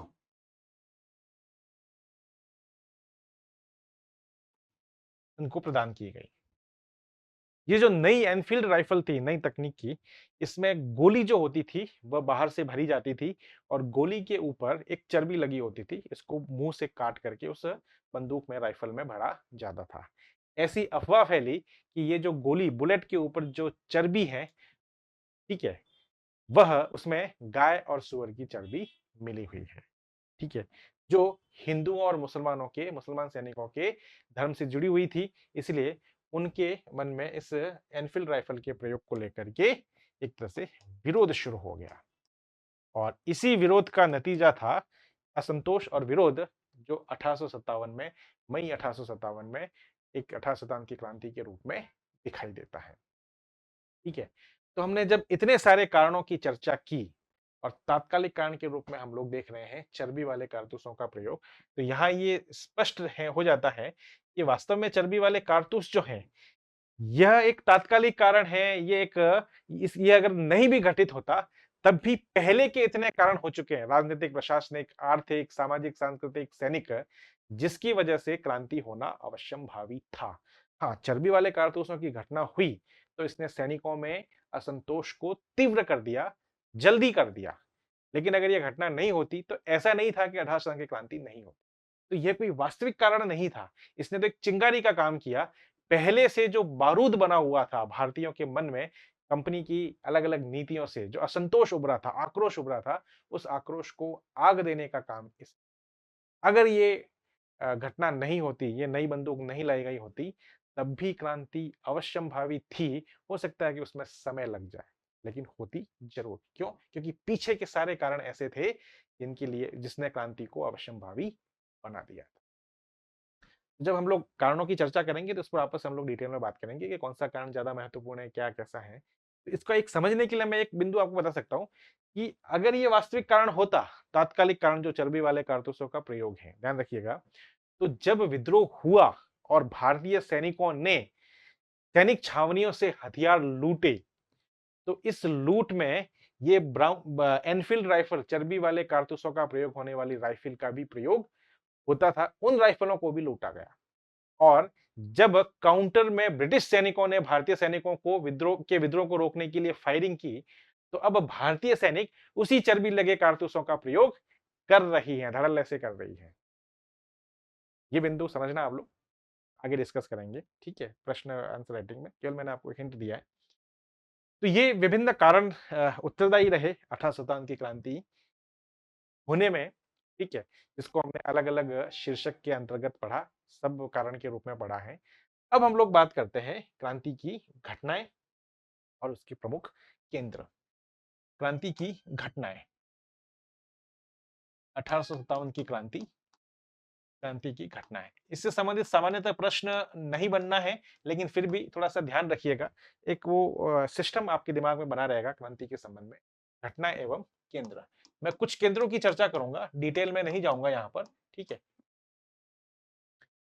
चर्बी वाले कारतूसों का प्रयोग जब 1856 में कैनिंग द्वारा पहली बार घोषणा की गई, सैनिकों ने किया, तो इसका विरोध पहली बार हुआ आपका फरवरी में। 26 फरवरी डेट की भी इतनी आवश्यकता मेरे हिसाब से है नहीं, मेंस के हिसाब से। फरवरी 1857 में बहरामपुर सैनिक छावनी में, सैनिकों की एक छावनी है बहरामपुर। इस बहरामपुर के सैनिकों ने बहरामपुर की 19वीं नेटिव इन्फेंट्री सैनिक टुकड़ी का नाम है, ठीक है, पैदल सैनिकों की टुकड़ी, 19वीं पैदल सैनिकों की टुकड़ी नेटिव इन्फेंट्री के, बहरामपुर की 19वीं नेटिव इन्फेंट्री के सैनिकों ने इस चर्बी वाले कारतूसों का विरोध किया। सैनिकों द्वारा विरोध, ठीक है, विरोध किया गया। नतीजा यह हुआ कि सैनिक कमांडर ने इस विरोध करने वाले सैनिकों को बर्खास्त कर दिया, उस सैनिक टुकड़ी को भंग कर दिया। ध्यान रखें, मैंने विरोध की बात की है, विद्रोह की बात नहीं की, शब्द में अंतर है। फिर आगे चर्बी वाले कारतूसों का विरोध हमें देखने को मिलता है मार्च 1857 में बैरकपुर की 34वीं नेटिव इन्फेंट्री के सैनिकों द्वारा,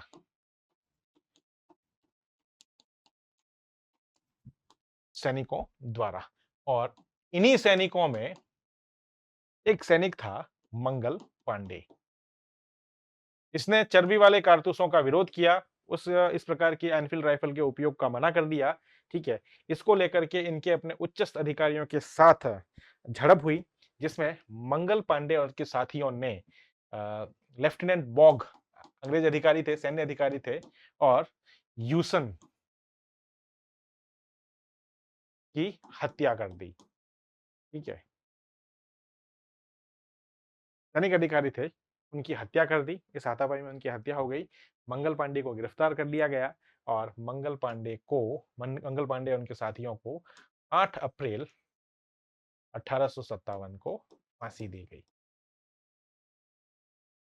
चर्बी वाले कारतूसों का विरोध करने और अपने अधिकारियों की हत्या करने के जुर्म में 1857 की क्रांति का यह पहला शहीद माना जाता है। सबको पता है, सामान्य जानकारी है ये, ठीक है। हालांकि यहाँ पर भी कोई क्रांति जैसी घटना नहीं हुई, विरोध हुआ और एक जो सजा, फांसी की सजा मंगल पांडे को हुई, तो ये यहाँ पर एक घटनाक्रम आपको ध्यान रखना है। फिर आगे बढ़ते हैं तो हमें मिलता है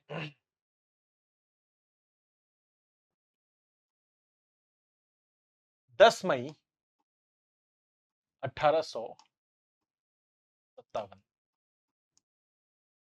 इसमें मेरठ की सैनिक छावनी के सैनिकों ने, मेरठ के सैनिकों ने चर्बी वाले कारतूसों का विरोध करते हुए विद्रोह कर दिया। कारतूसों का विरोध करते हुए विद्रोह कर दिया।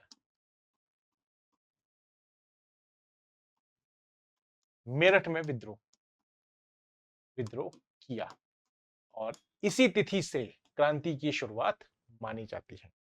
10 मई 1857 को क्रांति शुरुआत हुई, ठीक है। विद्रोही सैनिकों ने हथियारों को लूटा और लूट करके छावनी पर कब्जा किया, हथियारों को लूटा और वो मेरठ के पास ही दिल्ली है, दिल्ली की ओर कूच कर गए। 11 मई को वो दिल्ली पहुंचे। दिल्ली पहुंचने के साथ ही उनसे दिल्ली के सैनिक भी मिल गए और इन सभी ने चर्बी वाले कारतूसों के मुद्दों पर और अन्य जो मुद्दे उनके साथ थे, नस्लवादी भेदभाव, पदोन्नति, सारी चीजें, इनको लेकर के विद्रोह जो मेरठ से शुरू हो चुका था, वो दिल्ली पहुंचने पर दिल्ली के सैनिक भी उनसे मिल गए और उन्होंने बहादुर शाह जफर, जो अंतिम मुगल सम्राट था, बहादुर शाह जफर को भारत का सम्राट घोषित कर भारत का सम्राट घोषित कर क्रांति का नेतृत्व करने की गुजारिश की विद्रोही सैनिकों ने। हालांकि बहादुर शाह जफर काफी वृद्ध था, 80 साल से ऊपर का था, तो उसने क्रांति का औपचारिक नेतृत्व स्वीकार किया और वास्तव में दिल्ली और आसपास के क्षेत्रों में क्रांति का नेतृत्व का सेनापति बख्त खां ने संभाला था। तो 10 मई से मेरठ से क्रांति की शुरुआत हुई। विद्रोही सैनिक हथियारों को लूट करके, छावनी को लूट करके 11 मई को दिल्ली पहुंचे। दिल्ली के सैनिक भी उन मेरठ के सैनिकों के साथ मिल गए और उन्होंने बहादुर शाह जफर को क्रांति का नेतृत्व सौंपा और भारत का सम्राट घोषित किया। क्रांति शुरू हो चुकी है। फिर आगे हम लोग देखते हैं कि 4 जून को ये क्रांति की घटना है, याद रहे तो अच्छी बात है, ठीक है।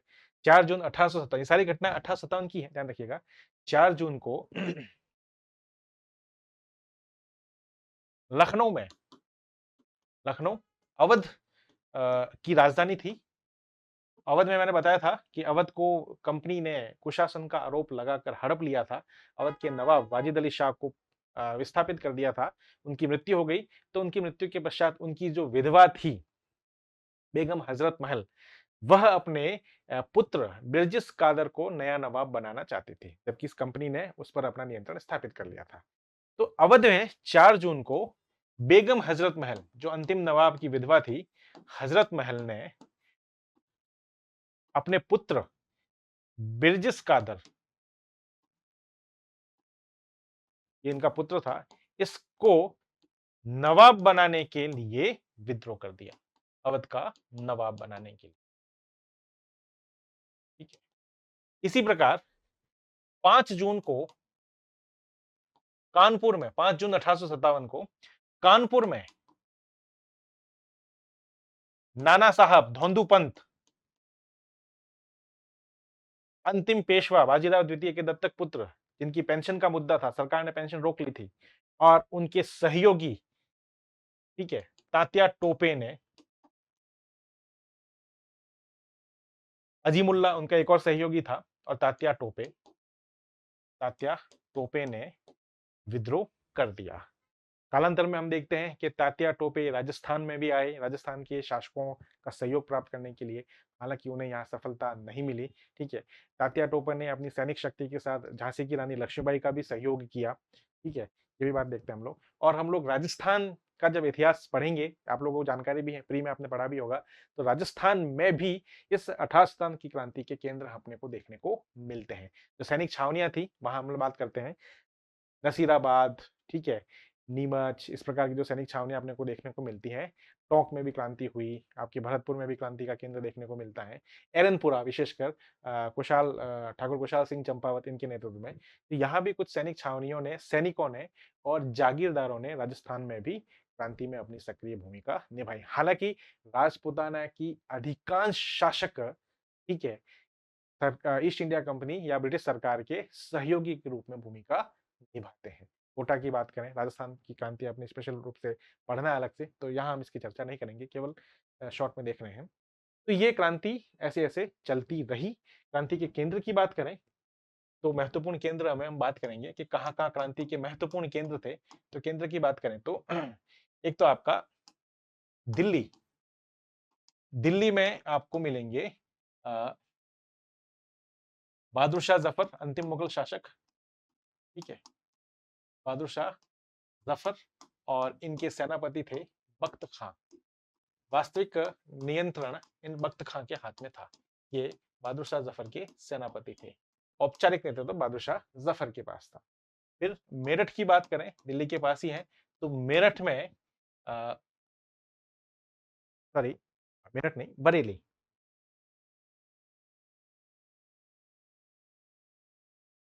दूसरा केंद्र, प्रमुख केंद्र की बात करें हम, बरेली, रुहेलखंड।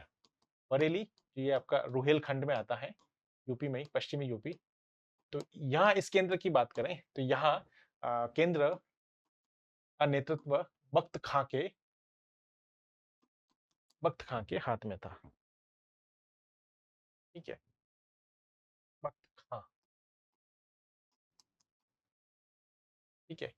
इनकी उपाधि थी खान अहमद। बख्त खां को खान अहमद भी कहते थे, खान अहमद खां। बख्त खां के हाथ में बरेली की क्रांति का नेतृत्व था। इसी प्रकार हम बात करें लखनऊ, अभी हम लोग देख चुके हैं, लखनऊ अवध में है, ठीक है, अवध की राजधानी है। बेगम हजरत महल और उनका पुत्र बिरजिस कादर, बिरजिस कादर। इसी प्रकार बात करें हम लोग कानपुर, कानपुर में नाना साहब,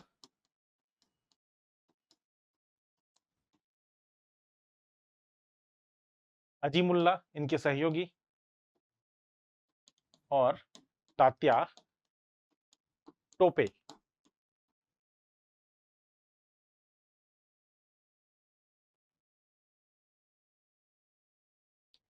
ठीक है। फिर हम बात करें झांसी और ग्वालियर, यहां रानी लक्ष्मीबाई,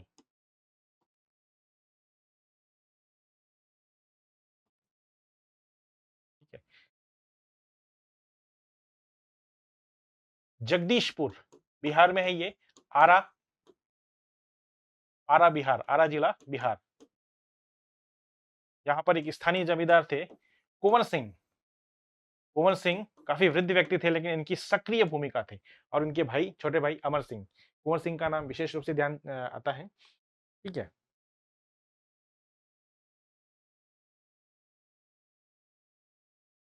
7 नंबर फैजाबाद, ये भी अवध में है। फैजाबाद में बेगम हजरत महल के सहयोगी मौलवी अहमदुल्ला, ये बेगम हजरत महल के सहयोगी भी थे और फैजाबाद से भी सक्रिय रूप से नेतृत्व कर रहे थे, ठीक है।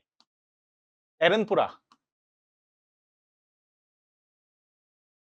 ठीक है, आपका मारवाड़, राजस्थान, राजपूताना।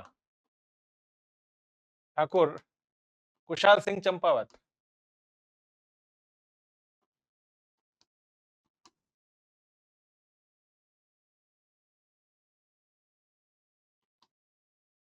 संभलपुर, सुरेंद्र शाही। ऐसे बहुत सारे नाम आपको मिलेंगे, सुरेंद्र शाही, उज्जवल शाही, इस प्रकार के नाम मिलेंगे। हरियाणा राव तुलाराम, मथुरा देवी सिंह, कदम सिंह, ऐसे बहुत सारे नाम मिलेंगे, नोट्स में भी आपको मिल जाएंगे, ठीक है। कुछ महत्वपूर्ण व्यक्तियों के नाम आपको ध्यान रखने हैं, ठीक है। सामान्यतः केंद्र से संबंधित प्रश्न प्रीलिम्स में पूछा जाता है, लेकिन थोड़ा सा आपको ध्यान रखना है। अब क्रांति शुरू हो गई, लेकिन अनेक कारणों से क्रांति लंबे समय तक नहीं चल पाई और उसे सफलता नहीं मिली।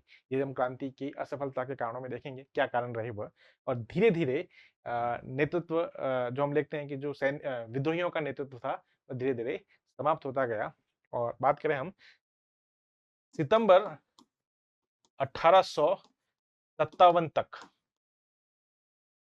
जो बहादुर शाह जफर दिल्ली में जब दिल्ली पर पुनः कब्जा कर लिया ईस्ट इंडिया कंपनी की सेना द्वारा, ठीक है, तो बहादुर शाह जफर अपने परिवार सहित हुमायूं के मकबर में जाके छिप गया, ठीक है।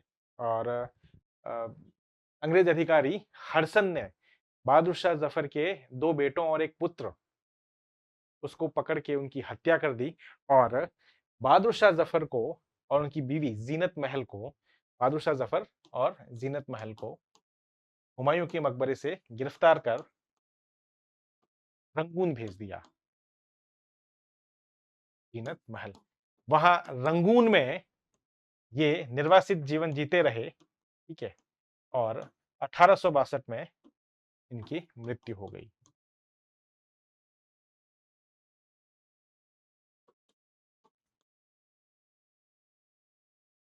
1858 में झांसी की रानी लक्ष्मीबाई अंग्रेज सेना के अधिकारी यूरोज यूरोज से लड़ते हुए मारी गई। अंग्रेज सैनिक कमांडर था यूरोज से युद्ध लड़ते हुए युद्ध में वीर गति को प्राप्त हुई।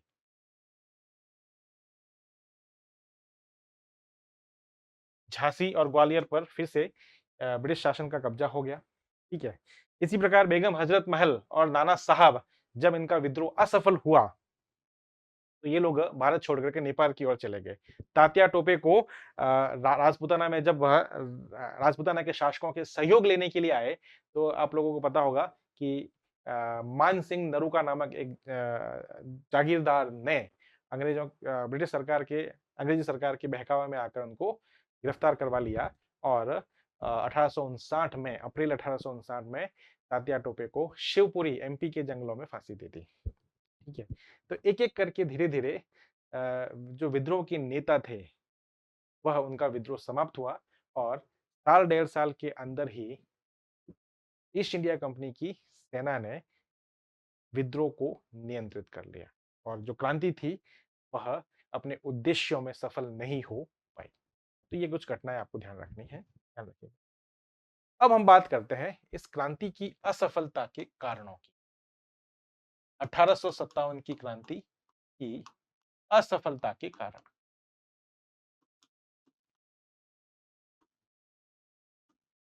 असफलता के क्या कारण रहे, क्यों क्रांति सफल नहीं हो पाई, उसके बारे में चर्चा करते हैं।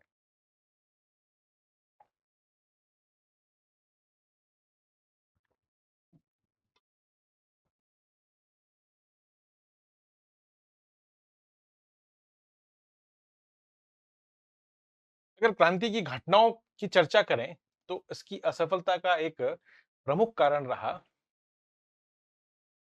क्रांति में सीमित वर्ग की भागीदारी।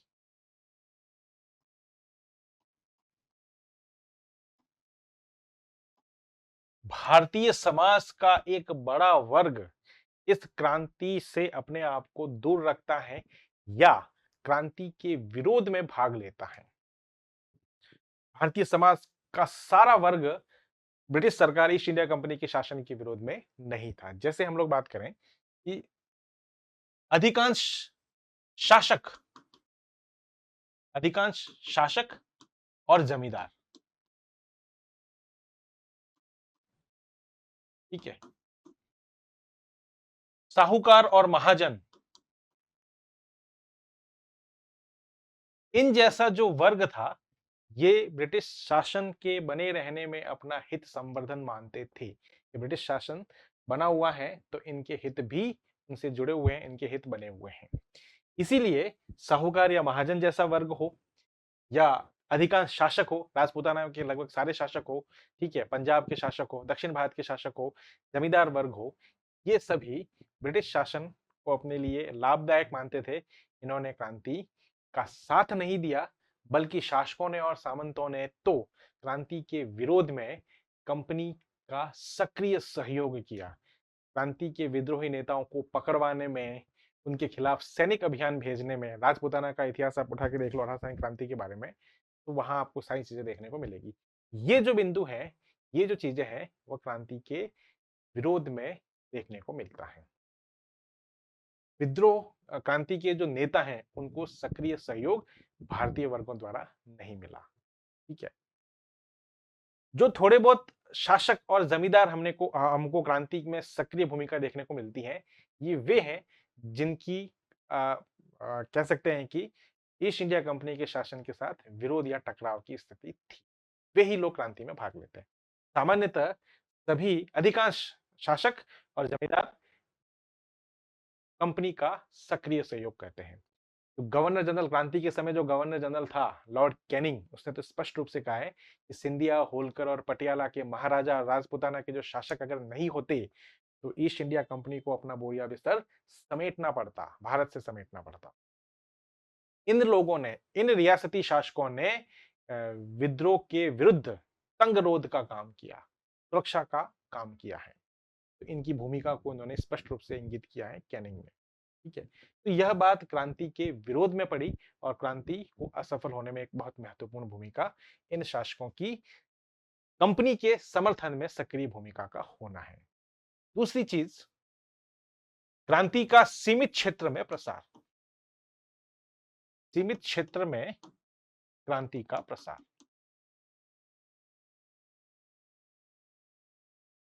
अच्छा, यहां हम वर्ग की बात करें तो हम ये भी देखते हैं कि यह वर्ग तो सक्रिय सहयोग कर रहा है ईस्ट इंडिया कंपनी का। सक्रिय सहयोग किसका? कंपनी का।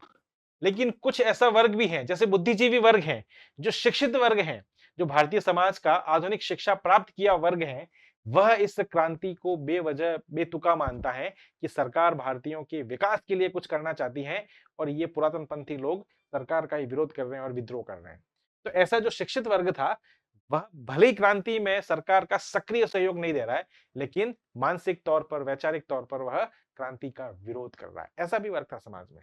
ये वर्ग तो सक्रिय सहयोग कर रहा है सरकार का, और शिक्षित वर्ग, बुद्धिजीवी वर्ग है, वह वैचारिक स्तर पर क्रांति का विरोध कर रहा है। ठीक है। तो एक समाज का एक बड़ा वर्ग जो है वह क्रांति के विरोध में था। दूसरा, क्रांति का जो क्षेत्रीय प्रसार है वह देखेंगे तो एक बड़ा भूभाग क्रांति से अछूता रहा। लगभग पूरा दक्षिण भारत, लगभग दक्षिण भारत के कुछ जगहों को छोड़ दे, लगभग पूरा दक्षिण भारत, पंजाब, बंगाल, ठीक है, और हम कहेंगे कि राजपूताना की रियासतें, कुछ केंद्रों को छोड़ दें तो राजपूताना की रियासतें, ठीक है, यहां क्रांति, राजपूताना का अधिकांश भाग, ठीक है, शांत बना रहा। यहां क्रांति नहीं हुई।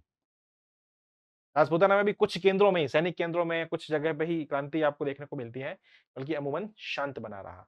लगभग पूरा दक्षिण भारत शांत बना रहा। यहाँ किसी प्रकार की विद्रोह की गतिविधियां, क्रांति का प्रसार अपने को देखने को नहीं मिलता। का नतीजा ये हुआ, ईस्ट इंडिया कंपनी ने इन शांति वाले क्षेत्रों से अपने एक्सेस की जो सेना थी, उस सेना को विद्रोह वाले केंद्रों की ओर भेजा। ठीक है, और उनको उन केंद्रों पर पुनः विजय प्राप्त करने में आसानी हुई। अगर सोचो, अगर पूरे भारत में एक साथ क्रांति हुई होती तो ये इस प्रकार का सहयोग ईस्ट इंडिया कंपनी को नहीं मिल पाता। तो अ, इतिहास कुछ और होता। ठीक है। तो क्रांति की असफलता का एक बड़ा कारण यह भी है कि क्रांति पूरे भारत में एक साथ नहीं उत्पन्न हुई, भारत भर में फैली नहीं, कुछ क्षेत्रों में ही, उत्तर भारत के कुछ क्षेत्रों में आपको देखने को मिलती है। विशेषकर यूपी, बिहार, जो गंगा घाटी का जो क्षेत्र है, वहां आपको ज्यादा देखने को मिलती है। ठीक है। बाकी सामान्यतः अमूमन शांति बनी रही, जिसका फायदा ब्रिटिश सरकार को, कंपनी की सरकार को हुआ। ठीक है। फिर हम बात करें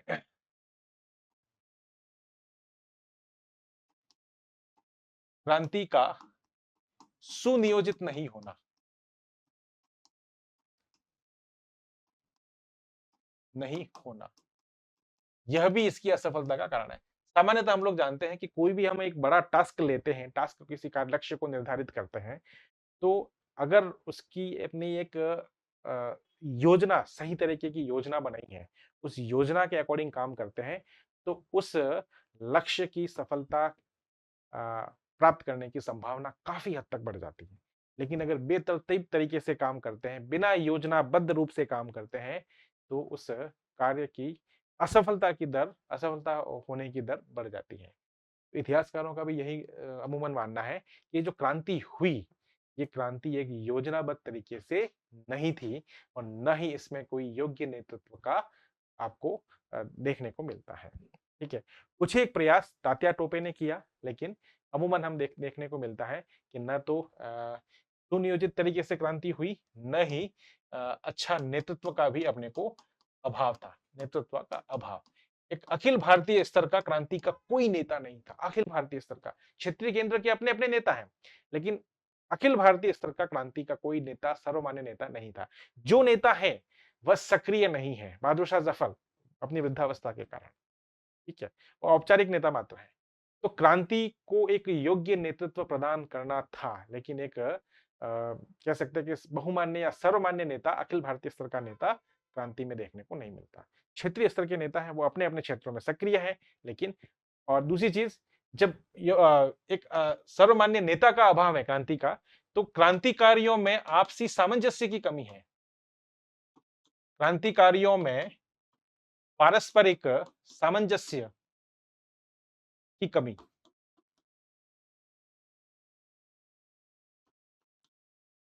ठीक है? योजना नहीं, ना ही कोई योजना है। क्रांतिकारियों की कोई योजना नहीं। क्रांतिकारियों की योजना नहीं थी। सपोज करो, पहले तो ये है कि भई क्रांतिकारियों को करना क्या है इस क्रांति के दौरान?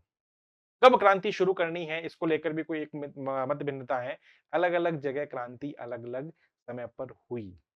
और हम लोग देखते हैं, चाहे राजपूताना के अलग-अलग केंद्रों में क्रांतियाँ हुई, क्रांति करने के पश्चात सैनिक छावनियों को, उस नगर को लूटने के पश्चात विद्रोही क्रांतिकारी सब दिल्ली की ओर प्रस्थान कर रहे हैं।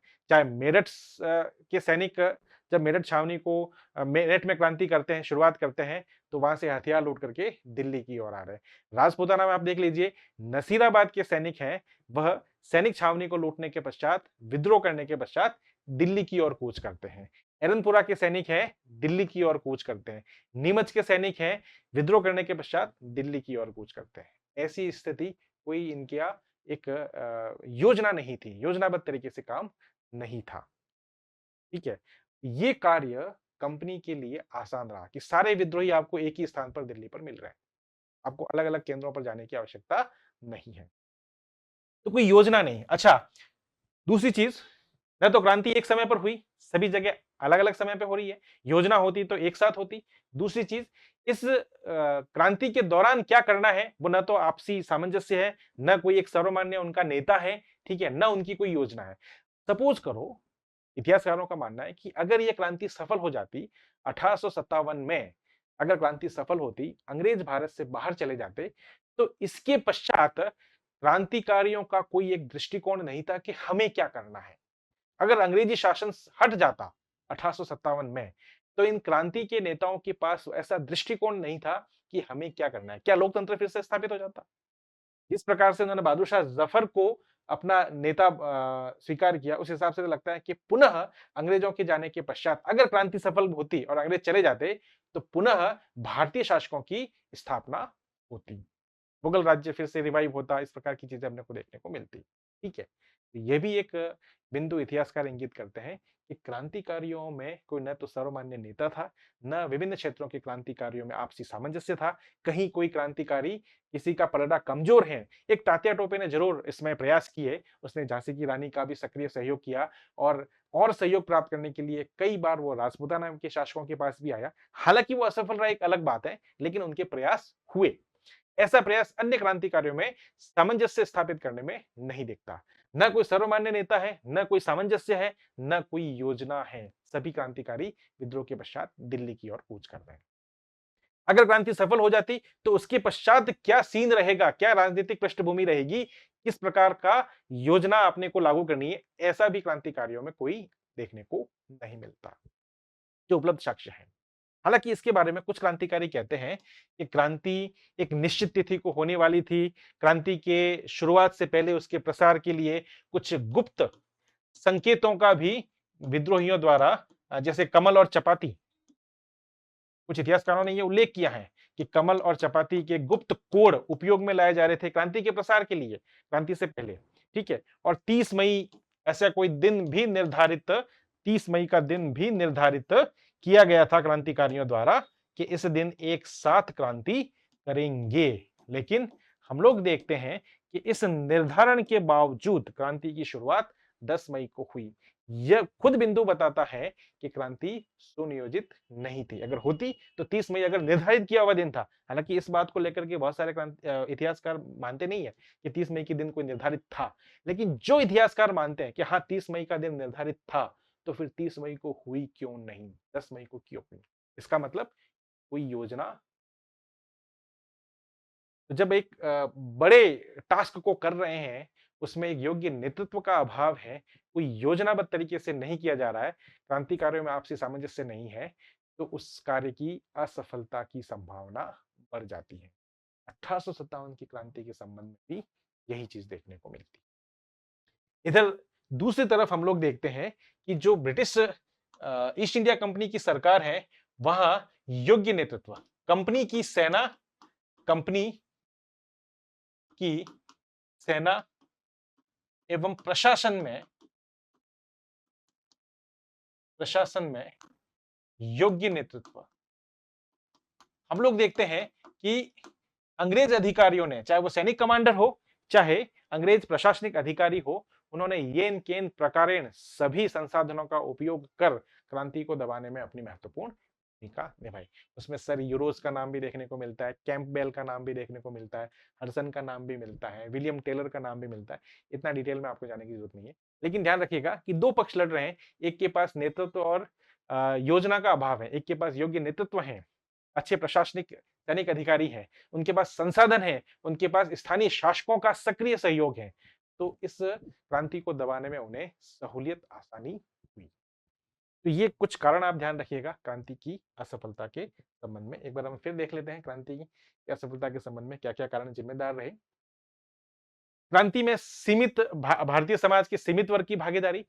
ठीक है, बहुत सारा वर्ग, बहुत बड़ा वर्ग एक ऐसा था जो क्रांति के विरोध में कंपनी की सरकार का सपोर्ट कर रहा है, जैसे अधिकांश शासक और जमींदार वर्ग, महाजन और साहूकार वर्ग, ये क्रांति का विरोध कर रहे हैं, ईस्ट इंडिया कंपनी का सक्रिय सहयोग कर रहे हैं।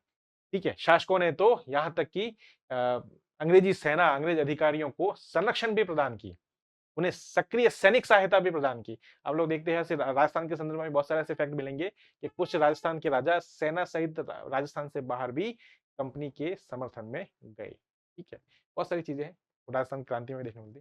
कुछ समाज का ऐसा वर्ग था जिसने सक्रिय सहयोग नहीं किया, न तो क्रांतिकारियों का न सरकार का, लेकिन वैचारिक दृष्टिकोण से शिक्षित वर्ग, बुद्धिजीवी वर्ग, वह क्रांति के विरोध में था। उनको ऐसा लग रहा था कि सरकार रेलवे, आधुनिक उद्योग धंधे, आधुनिक शिक्षा, इनके माध्यम से भारत का विकास कर रही है, भारत की जनता को सभ्य बना रही है। ये क्रांति जैसी चीजें इस विकास के मार्ग में अवरोध हैं, तो इसलिए वो क्रांति का विरोध कर रहे हैं। हालांकि सक्रिय सहयोग नहीं है, ठीक है, ब्रिटिश सरकार का भी सक्रिय सहयोग नहीं है, लेकिन वैचारिक स्तर पर क्रांतिकारियों को मान्यता समाज में कम प्राप्त थी। तो सीमित वर्ग की भागीदारी, सीमित क्षेत्र में क्रांति का प्रसार, अधिकांश क्षेत्र शांत बना रहा, तो वहां के अधिशेष जो सैनिक थे उनका उपयोग ईस्ट इंडिया कंपनी ने क्रांति के क्षेत्रों में क्रांति को दबाने के लिए किया। ये एक प्लस पॉइंट कंपनी के फेवर में था। इसी प्रकार, हाँ, इसी प्रकार बात करें तो क्रांति में योग्य नेतृत्व का अभाव, योजनाबद्ध तरीके से न होना, क्रांतिकारियों में आपसी सामंजस्य न होना, और फिर अंतिम हम लोग देखते हैं कि जो ईस्ट इंडिया कंपनी की सेना थी, उसमें आपको कंपनी की सेना और प्रशासन में योग्य नेतृत्व था। उनकी जो क्रांति को दबाने के लिए जो योजना थी, वह भी सही तरीके से अमली जामा पहनाई गई। भारतीय शासकों ने भी उसमें पूरी तरह से सक्रिय सहयोग किया। इन्हीं सभी कारणों से 18 की क्रांति असफल हुई। अब अगला जो अपना बिंदु है वह है परिणाम या प्रभाव। परिणाम की बात करें, 18 शताब्दी की क्रांति के क्या परिणाम रहे, उसकी अगर हम चर्चा करें तो एक-एक करके फैक्ट है बिल्कुल, थोड़ा डिटेल में हम लोग देखने के बजाय एक करके देखते हैं। जैसे जब 18 शताब्दी की क्रांति समाप्त हुई, तो इसके पश्चात एक सीधा-सीधा परिणाम ये हुआ कि ब्रिटेन की संसद ने, ब्रिटिश संसद ने 1858 का एक संसदीय अधिनियम पारित किया, एक्ट पारित किया, एक्ट पारित किया और इस एक्ट के माध्यम से भारत पर ईस्ट इंडिया कंपनी का शासन समाप्त घोषित किया, समाप्त किया। और अब भारत पर किसका अधिकार था? ब्रिटिश शासन या ब्रिटिश क्राउन, ब्रिटिश क्राउन का अधिकार स्थापित, सीधा अधिकार, अधिकार भारत पर स्थापित। तो पहला परिणाम आपको यह देखने को मिलता है। क्रांति समाप्त हुई, 1858 का एक्ट ब्रिटेन की संसद द्वारा पारित किया गया, तो अब तक जो भारत के प्रशासनिक मामलों पर ईस्ट इंडिया कंपनी का शासन था, आर्थिक मामलों पर 1813 के एक्ट में समाप्त हो चुका है। प्रशासनिक मामले अभी भी, भारत के प्रशासनिक मामले ईस्ट इंडिया कंपनी के बोर्ड ऑफ डायरेक्टर्स और ईस्ट इंडिया कंपनी के अधिकारियों के पास थे। ठीक है, ब्रिटेन की संसद ने एक कानून के माध्यम से, संसदीय कानून के माध्यम से ईस्ट इंडिया कंपनी के प्रशासनिक अधिकारों को समाप्त किया और भारत का प्रशासन ब्रिटेन की संसद ने, ब्रिटेन के क्राउन ने अपने हाथों में ले लिया। हालांकि ये एक औपचारिक मात्र था, क्योंकि चाहे ईस्ट इंडिया कंपनी की सरकार की नीतियां हो, चाहे ब्रिटिश क्राउन की सरकार की नीतियां हो, उन नीतियों में कोई विशेष अंतर देखने को नहीं मिलता है। ये केवल एक ऊपरी स्तर पर बदलाव, प्रशासनिक फेरबदल देखने को मिलता है, बल्कि नीतियों में किसी प्रकार का बदलाव नहीं था। यहां तक कि हम लोग देखते हैं कि क्रांति से पहले और क्रांति के दौरान जो गवर्नर जनरल लॉर्ड कैनिंग था, वह ईस्ट इंडिया कंपनी का अधिकारी था। क्रांति की समाप्ति के पश्चात जब ब्रिटिश क्राउन या ब्रिटिश की संसद का अधिकार स्थापित हुआ, तो गवर्नर जनरल के पद पर लॉर्ड कैनिंग ही बना रहा। उसको एक और टाइटल दे दिया, वाइसराय। ठीक है, तो लॉर्ड कैनिंग ही क्रांति के पश्चात, लॉर्ड कैनिंग ही क्रांति के पश्चात गवर्नर जनरल बना रहा। पहले यह ईस्ट इंडिया कंपनी के अधिकारी के रूप में था, अब वह ब्रिटिश क्राउन के प्रतिनिधि के रूप में, वाइसराय के रूप में कार्य कर रहा था। तो एक ये अंतर ऊपरी स्तर पर देखने को मिलता है, ठीक है, लेकिन नीतियों में किसी प्रकार का बदलाव हमने को देखने को नहीं मिलता। दूसरा अंतर हम लोग देखते हैं, दूसरा परिणाम हम लोग देखते हैं, वो ये है कि ब्रिटेन की संसद ने भारत पर बोर्ड ऑफ कंट्रोल, अब ये इसको थोड़ा सा आप लोगों को देखने की आवश्यकता नहीं है, बस ध्यान रखिएगा। बोर्ड ऑफ कंट्रोल, इंग्लैंड में एक समिति थी, ठीक है, बोर्ड ऑफ कंट्रोल, और ईस्ट इंडिया कंपनी की जो डायरेक्टर्स की टीम थी, court of directors, court of directors के प्रशासन को समाप्त कर, इनका नियंत्रण था भारतीय प्रशासन पर, समाप्त कर 15 सदस्यीय मंत्री, 15 सदस्यीय, इसको ऐसे लिख सकते हैं, भारत सचिव की अध्यक्षता में, भारत मंत्री या भारत सचिव, सेक्रेटरी ऑफ स्टेट, भारत सचिव, इसी को भारत मंत्री भी कहते हैं, ये ब्रिटेन की कैबिनेट का एक मंत्री था, जो भारत के संबंध में मामले देखता था। जैसे आज भी देखते हैं हम, कैबिनेट में अलग अलग विभाग होते हैं, जैसे रक्षा विभाग है, गृह विभाग है, ठीक है, राजस्व विभाग है, इस प्रकार के विभाग अपने को देखने को मिलते हैं। इसी प्रकार ब्रिटेन की कैबिनेट में एक भारत के मामलों को देखने के लिए एक भारत मंत्री ही पद सृजित कर दिया गया 1858 के एक्ट से, जो भारत संबंधी मामलों को देखता था। इसको गवर्नर जनरल रिपोर्ट करता था। भारत सचिव या भारत मंत्री की अध्यक्षता में, ये इंग्लैंड की कैबिनेट में है, ध्यान रखिएगा, अध्यक्षता में 15 सदस्यीय समिति का गठन किया गया। इसका मुख्यालय इंग्लैंड था, लंदन था। गठन किया गया, क्यों किया गया? भारत संबंधी मामलों को देखने के लिए। मामलों को देखने के लिए।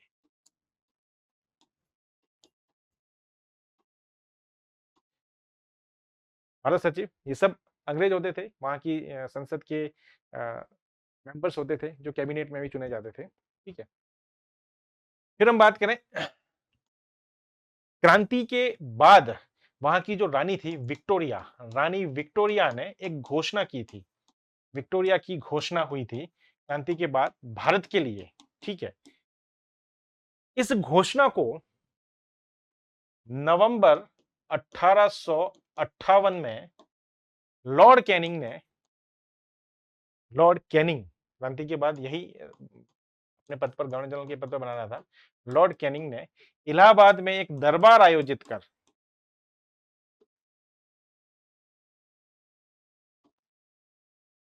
कर घोषित किया।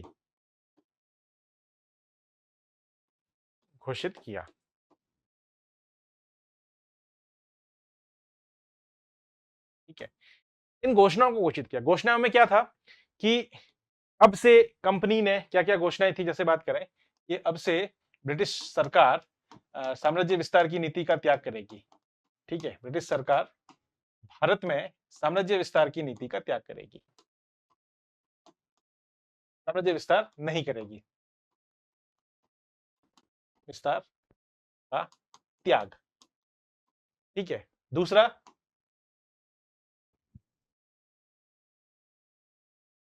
भारतीय समाज और धर्म, भारतीय समाज एवं धर्म में हस्तक्षेप की नीति का पालन, हस्तक्षेप नहीं करने की घोषणा। फिर क्योंकि इस क्रांति में भारतीय शासकों ने सक्रिय भूमिका निभाई थी, ठीक है, और कंपनी की सेना को, ब्रिटिश शासन की सेना को समर्थन दिया था, तो उनके महत्व को समझते हुए यह घोषणा की गई कि भारतीय शासकों को उनके जो विशेषाधिकार हैं, उनके साथ कंपनी ने जो कभी करार किए थे, संधियां की थी, उनको जो विशेषाधिकार प्रदान किए थे और बाद में उनको सबको समाप्त कर दिया था, वो पुनः ब्रिटिश सरकार प्रदान करेगी। किसी से अगर नवाब की पदवी छीन ली है तो ब्रिटिश सरकार उसको वापस प्रदान करेगी। गोद लेने का अधिकार डलहौजी ने समाप्त कर दिया था, तो ब्रिटिश सरकार ने भारतीय शासकों को फिर से गोद लेने का अधिकार प्रदान किया। ठीक है, किसी की पेंशन रोक दी, पेंशन फिर से शुरू कर दी। विशेष अधिकार कोई पहले था, फिर कंपनी के शासन ने छीन लिया, ब्रिटिश सरकार ने उसको फिर से जारी किया। तो भारतीय शासकों के महत्व को ध्यान में रखते हुए, भारतीय शासकों की भूमिका को ध्यान में रखते हुए, जो क्रांति में इनकी भूमिका रही सरकार के समर्थन में, भूमिका को ध्यान में रखते हुए पूर्व में इनके साथ किए गई संधियों और करारों को, पूर्व में शासकों के साथ की गई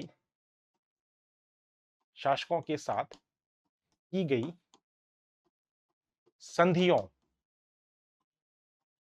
करारों को फिर से बहाल किया, फिर से बहाल किया। ठीक है, एक और चीज हमें देखने को मिलती है, वह थी ये इसके संबंध में ही है, अलग से हम देख सकते हैं इसमें चौथे के रूप में, सेना का पुनर्गठन।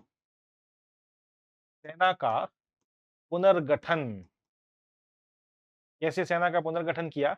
भविष्य में 18 शताब्दी की क्रांति जैसी घटना दोबारा ना हो, अगर हो तो ब्रिटिश सरकार की पूरी तैयारी हो उसको दबाने के लिए, इतना समय न लगे, इतनी मारकाट, इतनी जनहानि, धनहानि न हो। ठीक है, तो इसके लिए भारतीय सेना का पुनर्गठन किया। क्या किया गया कि भारतीय सेना में यूरोपीय सैनिक अधिकारियों और भारतीय सैनिकों का जो अनुपात है, उसमें भारतीय सैनिकों की संख्या को घटाया गया, यूरोपीय सैनिकों और अधिकारियों की संख्या को बढ़ाया गया, ताकि उन पर नियंत्रण आसानी से बना रहे। और महत्वपूर्ण जो सेना के अंग हैं, उस पर केवल यूरोपियन को ही नियुक्त किया गया, तोपखाना वगैरह ऐसे जो थे। इसके अलावा सेना की यूनिट का गठन धर्म, जाति, क्षेत्र आदि के आधार पर किया गया। मतलब सैनिकों में एक एकता, भारतीय एकता न बनी रहे, इसके लिए इस प्रकार का विभाजनकारी कदम उठाया गया। ठीक है, क्षेत्र आधारित सैनिक रेजिमेंटों का गठन, धर्म आधारित सैनिक रेजिमेंटों का गठन, जाति आधारित रेजिमेंटों का गठन, ताकि अगर किसी एक क्षेत्र या जाति विशेष या धर्म विशेष के सैनिक विद्रोह करे, तो उनके विरुद्ध दूसरे धर्म, दूसरी जाति या दूसरे कह सकते हैं कि वर्ग विशेष के सैनिकों को उस विद्रोह को दबाने के लिए भेजा जा सके। तो इस प्रकार का पुनर्गठन सेना का करने के लिए काम किया गया और इसके लिए एक पील कमीशन भी सरकार ने स्थापित किया था, पील आयोग। उसी की सिफारिशों पर सेना का इस प्रकार का गठन हुआ था। ठीक है। भारतीय और यूरोपीय सैनिक तत्वों का अनुपात परिवर्तित किया। भारतीय अनुपात यूरोपीय यूरोपीय सैनिकों के अनुपात को बैलेंस किया गया। भारतीय सैनिकों की संख्या घटाई गई। ठीक है। और यूरोपीय सैनिकों की संख्या, सैनिक अधिकारियों की संख्या में वृद्धि की गई, बैलेंस किया गया।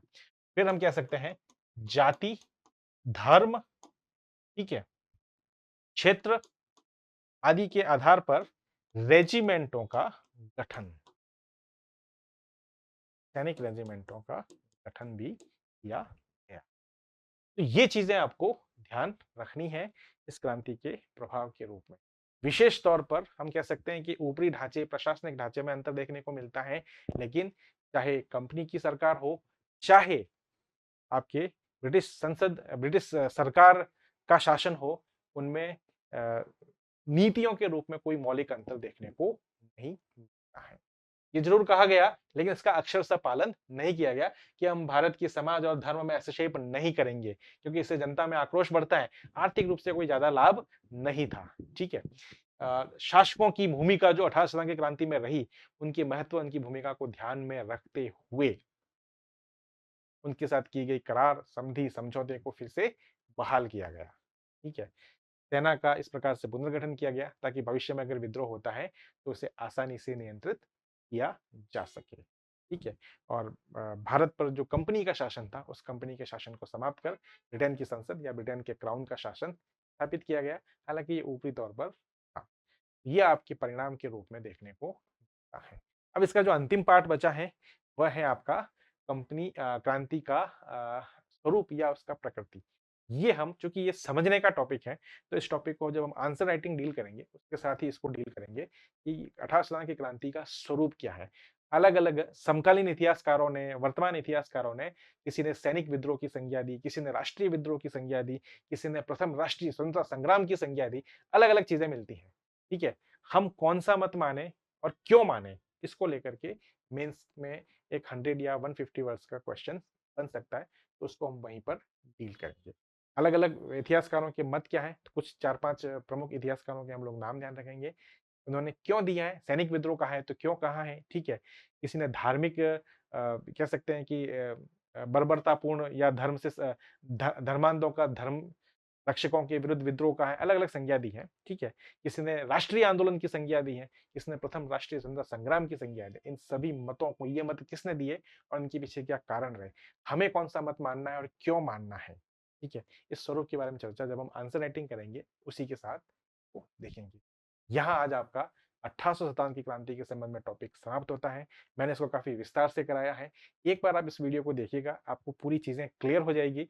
हालांकि एक विस्तार से बताया गया है, इसको हम लोग शॉर्ट क्लास के रूप में भी अपन सेकंड फेज में देखेंगे और वहीं पर हम आंसर राइटिंग भी करेंगे कि इस टॉपिक से संबंधित 20 वर्ड्स, 50 वर्ड्स और 150 वर्ड बड़े क्वेश्चन बनने की कहाँ संभावना है और कैसे कैसे हमें इसकी आंसर राइटिंग करनी है।